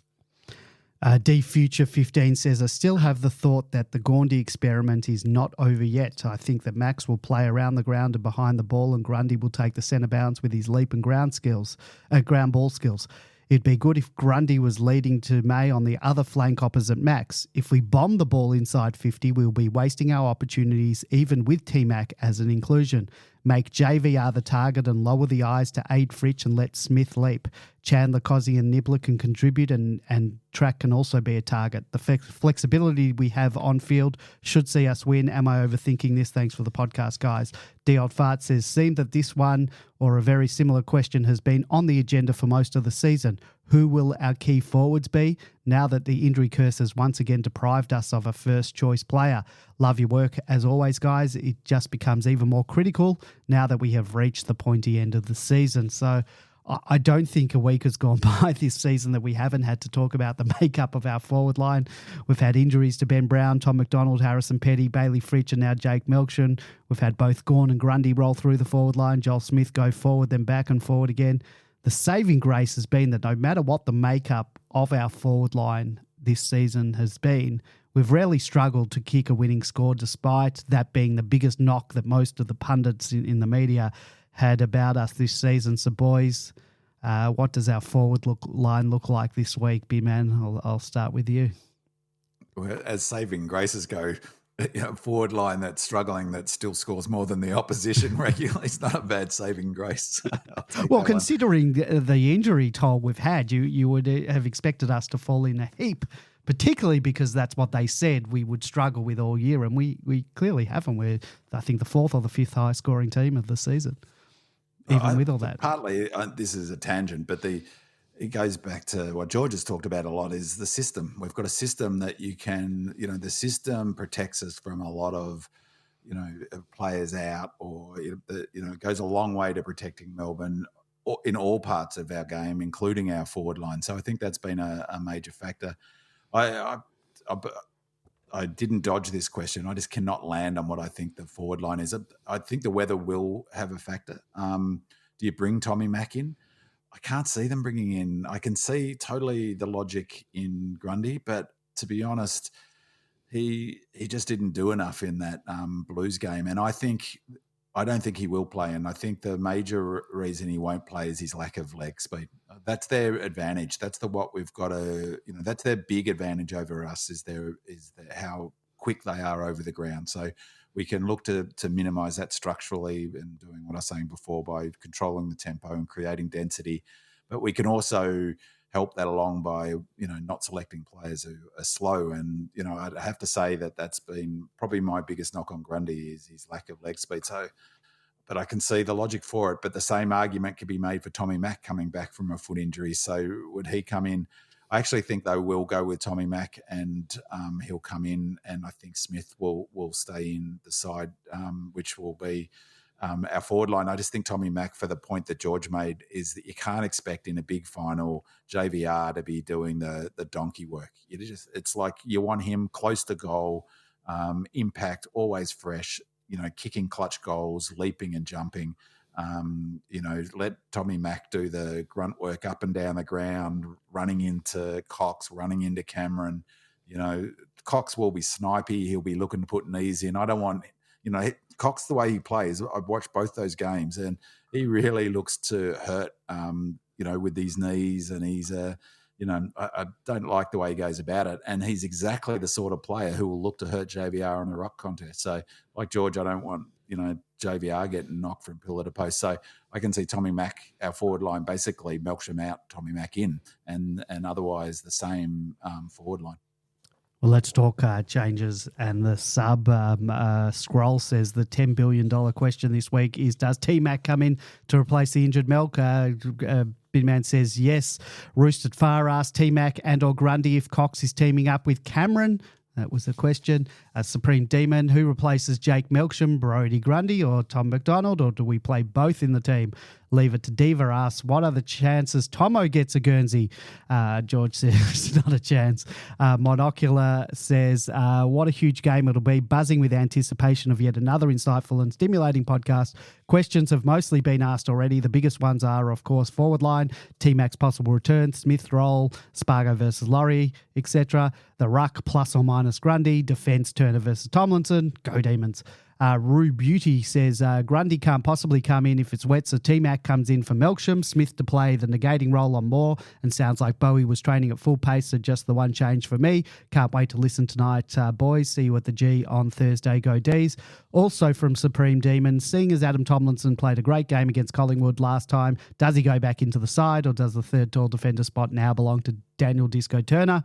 And finally, from Supreme Demon, will Bailey Laurie play in the qualifying final against Collingwood, or would it be better to bring in a more experienced player like Charlie Spargo? So, boys, we'll talk about the sub in a moment, but there have been a few names thrown about in the questions. We've talked about some of the changes already in all the matchups. So let's get some definitive changes on the record, because we know how prescient we are when it comes to making prediction. Who replaces Melksham, T-Mac or Grundy are both coming in. Will we risk being too tall for the wet conditions? Tomo or Disco, Laurie or Spargo? Perhaps the last one's a question for the sub-talk in a moment. So Big Man followed by George. Who's coming in and who's going out? Well, I've lost my confidence with selections completely. So, but I think that you're taking a line through the way Goody likes to operate is, you look back at the round 24, wasn't it? Swan side, terrific win. I think it'll be the same lineup, but Melksham out and T-Mac in with Laurie on the bench, maybe Spargo on the bench. But, Laurie was selected for a reason. He was quite impactful when he came on late. The only change to that I could see, and I know it talks to the sub question, is Smith being sub and Laurie on, but I just can't see that. I just think, as we've talked about it a lot tonight, is how important those intercepting defenders are. And Smith's athleticism means that he can get across the contest, zone off as a forward, that is. But also his sort of athletic ability to get up and down the ground mitigates the need to have a Spargo or Laurie in the game, in the match for the whole game. So my tip is one change, which is Melksham out, Tommy Mack to replace Melksham, and Laurie as the sub. George? I'm thinking slightly different. I think we'll go for horses for courses. I can see Grundy coming in simply because Collingwood have got two rucks. That needs to be covered off for a start. The question for the match committee, of course, is do you bring in a ruck who can play a forward role partially, or do you bring in a forward who can play a ruck role partially? That'll depend on their assessment of Grundy or T-Mac, I think. I think the big knock on T-Mac is that if he's playing as a forward, he's got to have more mobility, and we can't afford for their half-back line in particular to be streaming out with T-Mac following on behind. I think we're going to get more value out of Grundy as a ruck than we will out of T-Mac as a forward. That's that's my guess. Just as equally, I think Grundy's probably T-Mac's probably no quicker than Grundy. It has that's the trouble. It's one or the other. But just as equally, I could also say Smith, I think, will definitely stay in the side. He's the one who's the best match for Moore, for example. He's got the athleticism, he's got the height. So I think he'll be staying in there. The one I think Laurie might be dropped off. Because we might need both a forward and a ruck, but and maybe Hibberd comes in as a sub. The other one, Hibberd could come in for if it's wet. Hibberd might come in for Turner because then you could run Hibberd head to head, like you said before, on Elliott, and you've got his grunt. But I just have a query on where he's at because like that concussion was awful timing for him, and did he play was he not? He kept out of it presumably. Yeah, he has played subsequently. But he didn't play on the weekend. Yeah. So that could be that. My query is if I was a selector, he's an older player. How confident are they that he's going to pick up the speed of the game? I mean, he was pretty good when he came in off a fair break into the Richmond game. It was the Richmond game. So, and he was a huge factor in that game, high pressure game, played on Dusty. So and he also understands the defensive system and all of that stuff. So, maybe I'm talking myself into him coming in for Turner because the one thing about Turner is that it would only be his third game of AFL footy on a wet night where it's going to, contests are going to be king. You might prefer Goody might prefer the strength and physicality and hard at itness of Hibberd. Although I have to say, Disco Turner he's pretty hard at it as well. He is no shrinking violet. Yeah, and the other thing is Collingwood, their two talls are McStay and Myercheck. We've got those covered already, perhaps. That's true. But don't listen to Demonland this week. I think the selectors are going to take all the blame, not us. Well, they've made it harder this year. I mean, in previous years we could just lock it in and exactly. got it wrong. So. Well, we've pretty much talked the subs, but we've got some comments from our listeners. So in regards to the sub, Pipefitter says, we've experimented with having both key position players and small running players as a sub this year. What's the thoughts on the strategy this game? Do we roll again with Laurie or do we do something out of the box like T-Mac or Grundy as the sub? Travi14 says the sub. Who does the panel think will be the sub? I think it'll be between Laurie and Smith. Smith, for me, is a perfect sub, can swing to either end of the ground when needed, and he will do a job. I think he has done enough over the past few weeks to hold his spot, though, and especially with Melksham going down. Laurie has a bit of class about him and he's growing with each game. I think he's going to be a very valuable player for us when he gets a run at it at top level, but that might be next year. Lazy says, my question is hypothetical about selection. If we did somehow lose this one, the one afterthought I'd really prefer to avoid is whether it might have helped to have access to Grundy. The Pies are going to come after Max as they always do, and this could leave us in a position where first-year forward or returning T-Mac has to carry even more of the ruck workload. We have one asset who knows these Collingwood ruckmen, how they tick, and would give them something else to think about if he was there. Is it beyond the realm of possibility to name Grundy as the sub in this game? The way we go in tactically, how we'd like, but also have access to him if things are not going our way, or we could use a new look. I know smaller runners are typically selected as a sub, but to me, this is the true definition of the tactical sub, and you could alter the look of the game instantly by activating it, especially if it turns out to be a wet night. I know it's bold, but I'm interested to hear your thoughts. And finally, Rue Beauty asks, what are your thoughts on the sub, Laurie, Spargo or Hibberd? Well, we've pretty much talked the sub, and I don't know if we can afford on a wet night to have the sub as at all. I don't know. It's too inflexible. You just can't use it. But I take the point, though. Lazy makes a very good point, and maybe that's your point as well, George, about the Pies will target Maxi. I mean, every team that beats us targets Maxi. I mean, Port Adelaide. But Collingwood in particular as well. Collingwood, Cox will go after him. And so it's actually not a bad point in terms of, not so much in terms of they've got two ruckmen, because Cameron's really an oversized utility in a way.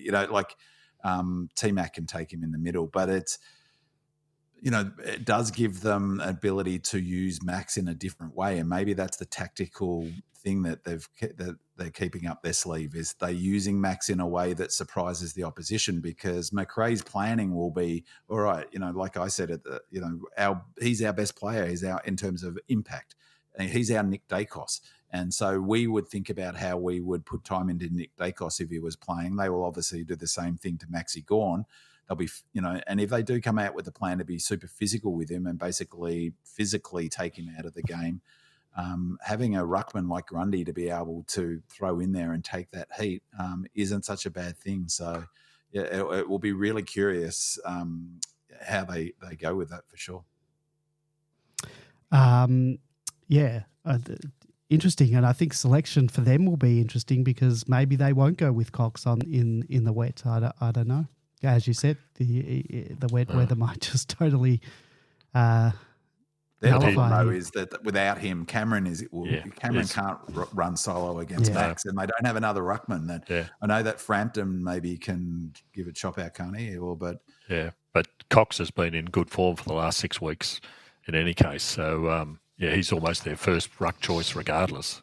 And I think they like the fact that he gets in people's faces. And obviously we don't as fans, but, he's I'd be overstating it to say he's a talisman for them, but he definitely gets up and about, doesn't he? And, watching last night's game, I would get furious all over again when Fritsch missed the goal after a free kick. He got the King's birthday.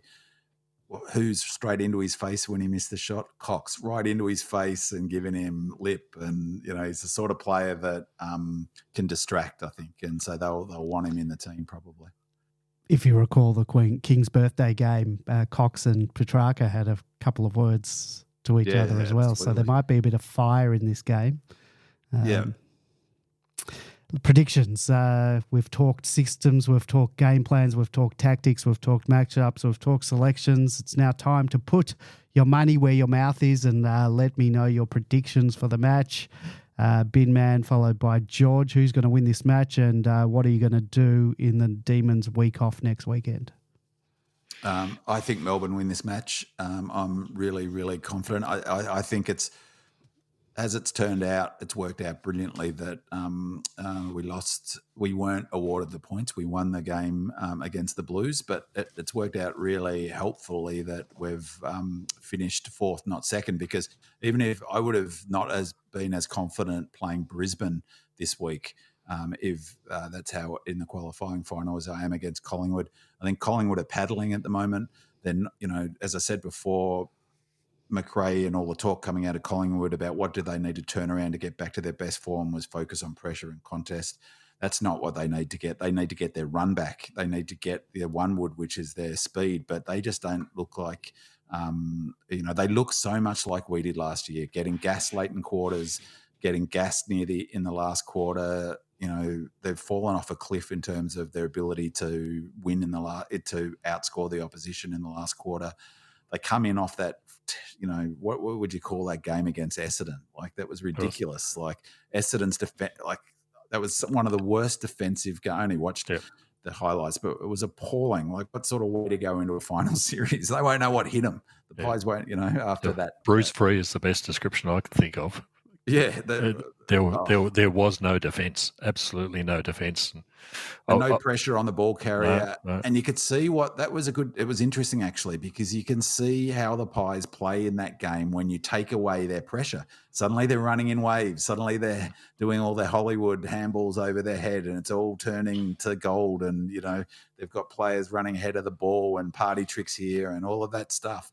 But you put you ramp up the pressure, double that, and then, they're going to struggle. So, I think the big kudos to Goody this year is that he has a core game plan, and I talked about it before, contest and defense and all of that stuff. But we've got different ways of playing now, and I feel like Collingwood don't have a different way of playing. Maybe McRae's got an ace up his sleeve and he's going to try something, but unless you practice different ways of playing in the heat of battle, you can't suddenly turn it on come finals. And you think about all the different ways we've played footy this year. We've come from behind. We've been front runners. We've scored heavily. We've kept teams to, we kept the Sydney Swans, a very good offensive team, to 50-odd points last week. We can hold teams. We can control tempo. If we want to get it in an open running game, we can do that. We've got so many different levers that we can pull compared to the Pies. And I just think it means that we've got a massive advantage. One thing that hasn't been spoken about a huge amount is that the Pies talk about their 19th man, and the 19th man being the crowd, and the benefit that they get over the opposition of having 60, 70, 80,000 Pies fans going bananas for them. Well, that won't happen on Thursday night. It's 50-50, and the neutrals will be for Melbourne. So, it will be like that Geelong the 2018 final that all of us obviously went to. That was such a brilliant game. That was like a Melbourne home game. That felt like that game. Well, it won't quite be like that, but the Pies won't get a big game. Usually all their games, they're the ones, with most fans. That's not going to be the case on Thursday night. So that, I think, is a real advantage to us, because we're used to not having the crowd, being the 19th man. We don't need the 19th man. The mere fact that I heard more talking about the 19th man suggests to me they need it.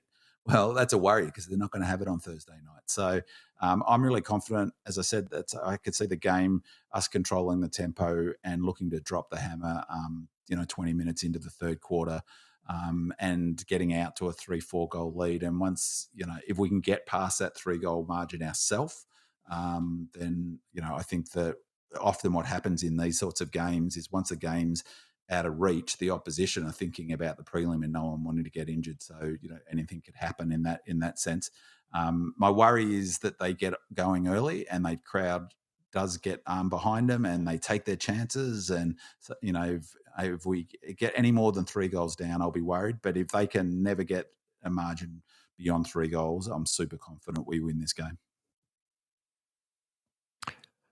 I think because if the wet conditions occur, as it looks like they will, I don't think there'll be a great deal of difference between this game and perhaps what we saw in the Carlton game. It's going to be tough, hard. The scoring's going to be difficult for both sides. But yeah, looking at Collingwood, even against Essendon, they're looking very tired at the moment. And I think they're going to run out of legs quicker than what we will. Won't be a great margin simply because it's of the wet conditions, but it'll be emphatic. It might be only two goals, 3 goals, something like that, but it'll be like the King's birthday match in a way. They never looked like they were ever going to get in front, despite our poor kicking. So, I think we'll be right. And a bit like, George, the Sydney game. I watched the last quarter last week of that, and it was weird because they were closer than on the scoreboard. They were actually only 2 goals behind, but it felt like we weren't ever not going to win that game in the last 15 minutes of that game, despite the fact that 2 goals is nothing in modern footy, quote unquote. But it's because we're so good at denying the opposition ability to score. And so I agree with you. I reckon that's a really good comparison, the Blues game, because if it's like that, just think about whether the Pies in their current, where they're looking at the moment, could stand up to us and our pressure the way the Blues did that night. The Blues were phenomenal, and we still won that game of footy. So, it will be very much like that in terms of the intensity, I think. Well, you got me convinced. D's by 43 points. Oh, Andy, he's up and about. Oh, no, you're making me nervous now. Up to 7.5 now. God, that's 6.5, 43. Well, at 8 points, that'd be like a 62-point win. There you go. Let's talk quickly about some of the other games, and contrary to popular belief on Demonland and in the everyday thoughts of Pie supporters, Thursday night's qualifying final isn't the only game in town this weekend. There are 3 other important matches. All of the results could have some bearing on our fortunes this season, whether we win or lose this match. The Blues versus the Swans, we'll start with them because if we lose this week, we will be playing the winner of that game. What are your thoughts on that game? Who's going to win? Who would you prefer to play next week should the unthinkable happen and we lose this week, George? Blues, I think easily they're in reasonably good form at the moment. They're all up and running. Quite honestly, the rest of any team that's not in the top 4 at the moment is a step below the top four. But I'll go for the Blues in this one. Yeah, Blues too. My only thought would be a bit like the Melbourne. My concern about the Pies, if I think that if Goulden and in particular, but if they can get their kick going early and they can get a lead, the Blues are in that situation. They're under pressure, and one of the things about the Pies is all of the psychological pressures on the Pies. I'm already hearing people talk about, well, what happens if the Pies don't win the flag this year? Well, nothing should happen, but they'll be criticised. And I think Blues are in a similar boat. There's so much expectations about the Blues and being the top 4 team and better than Collingwood, Melbourne, and yada yada yada. So that beware the underdog in that game is my thought. Well, another important game for our fortunes this season is the Lions versus the Power. If we lose this week, our path to the grand final goes through the winner of this match at their home ground. Same questions. What are your thoughts on the match? Who's going to win? Who would you prefer to win in case their home ground is the avenue to our 2023 grand final? Binman. I think Lions, and I think that they're my number 2 seed. If I was doing the seeding, it would be us, Lions, Port, and Pies 4th, and really only Pies 4th because I think, as George said, they're struggling at the moment. Physically, I think they're struggling.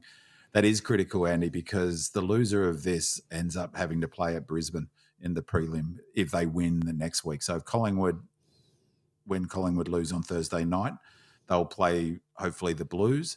If they happen to win that game, the prize for winning that game, and hopefully the physical draining game, is a trip to the Gabba.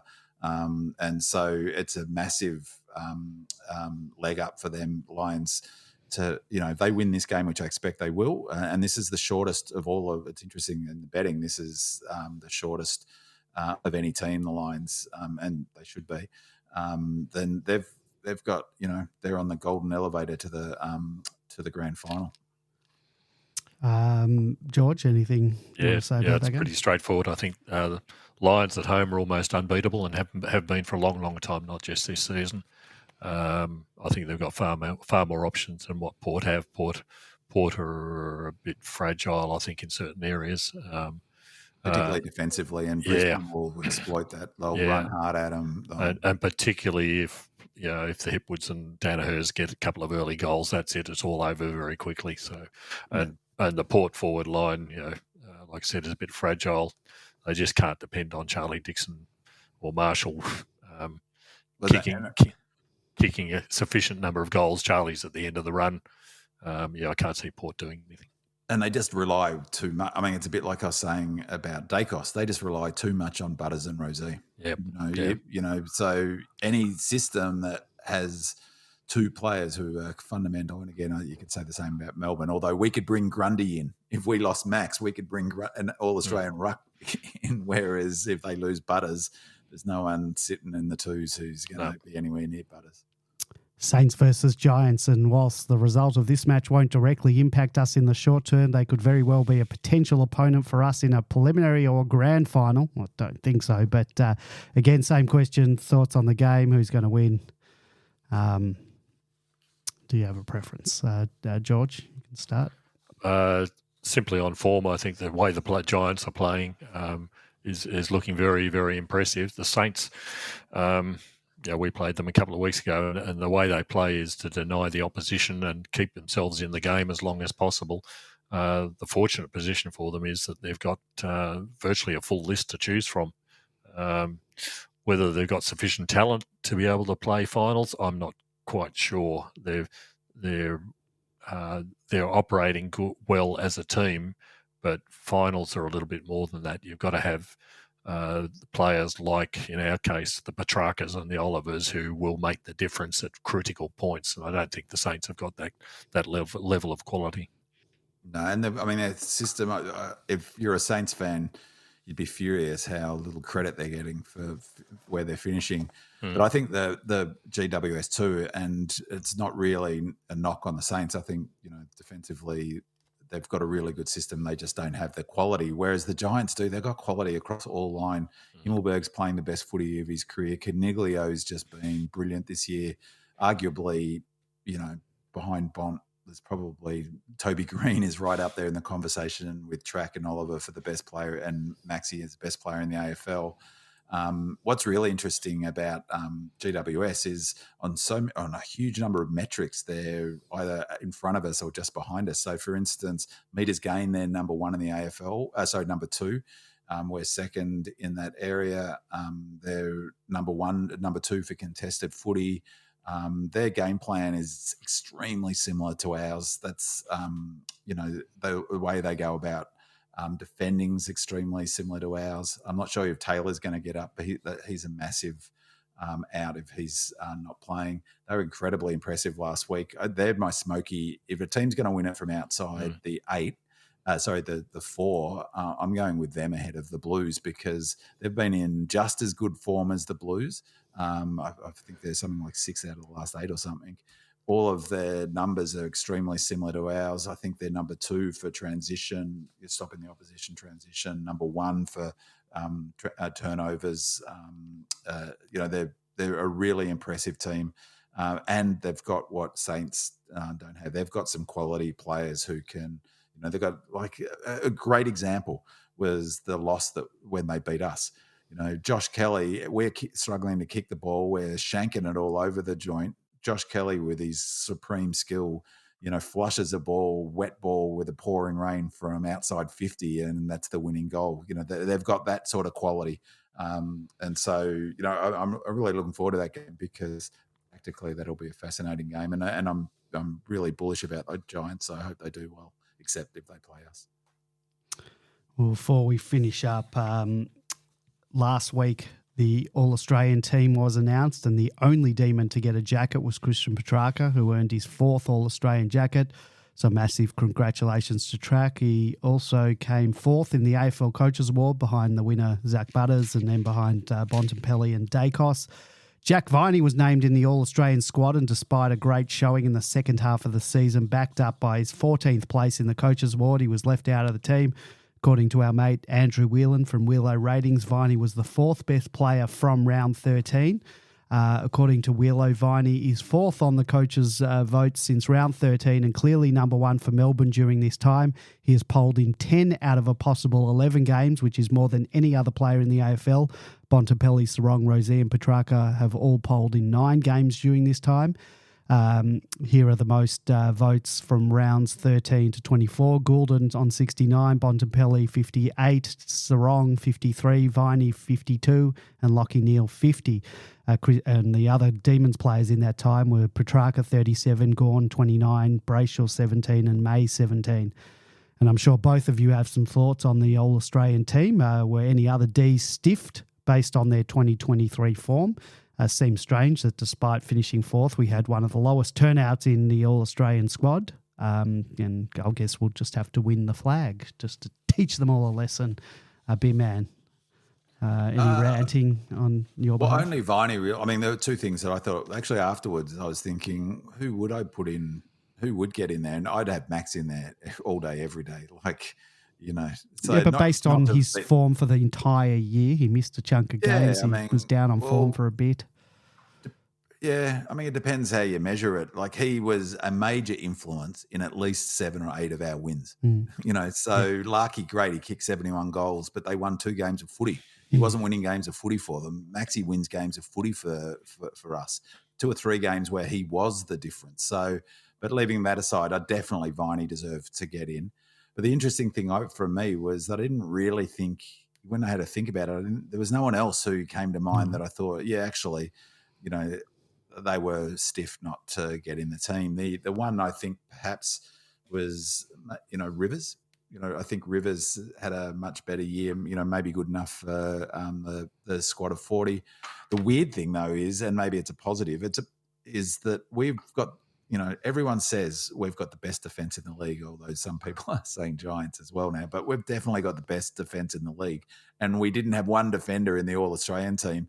The Saints had 2 in there. So I thought that was a real curious thing. And having Track as a forward, come on, he's the best midfielder, one of the best midfielders of the last 30 years, and you put him on a half-forward flank.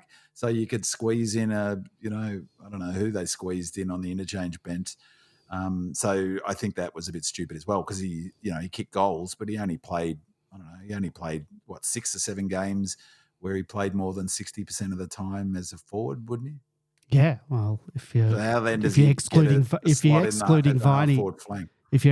Viney based on he only had from round 13. Well, Track only played in the forward line from about round 16, 17. I mean, apart from the fact I would have loved to see Melbourne players in there for the sake of seeing Melbourne players, I don't think we were stiff. And I just thought after when I gave it some thought was, well, actually, it's a big pat on the back of of Melbourne, isn't it? That we can be in a position where we win this game, we'll be favourites to win the flag with only 2 All-Australian, one All-Australian player and only 2 in the squad. George, any feelings on this? I think every supporter of every team will find plenty of examples of our player X should have been in the side instead of their player Y. And I think Viney was stiff in this particular case, but I think the structure of the way it was selected, there's something fundamentally wrong. The reason that I think it's wrong is because of the squad. 11 out of 44 are either a fullback or a full forward.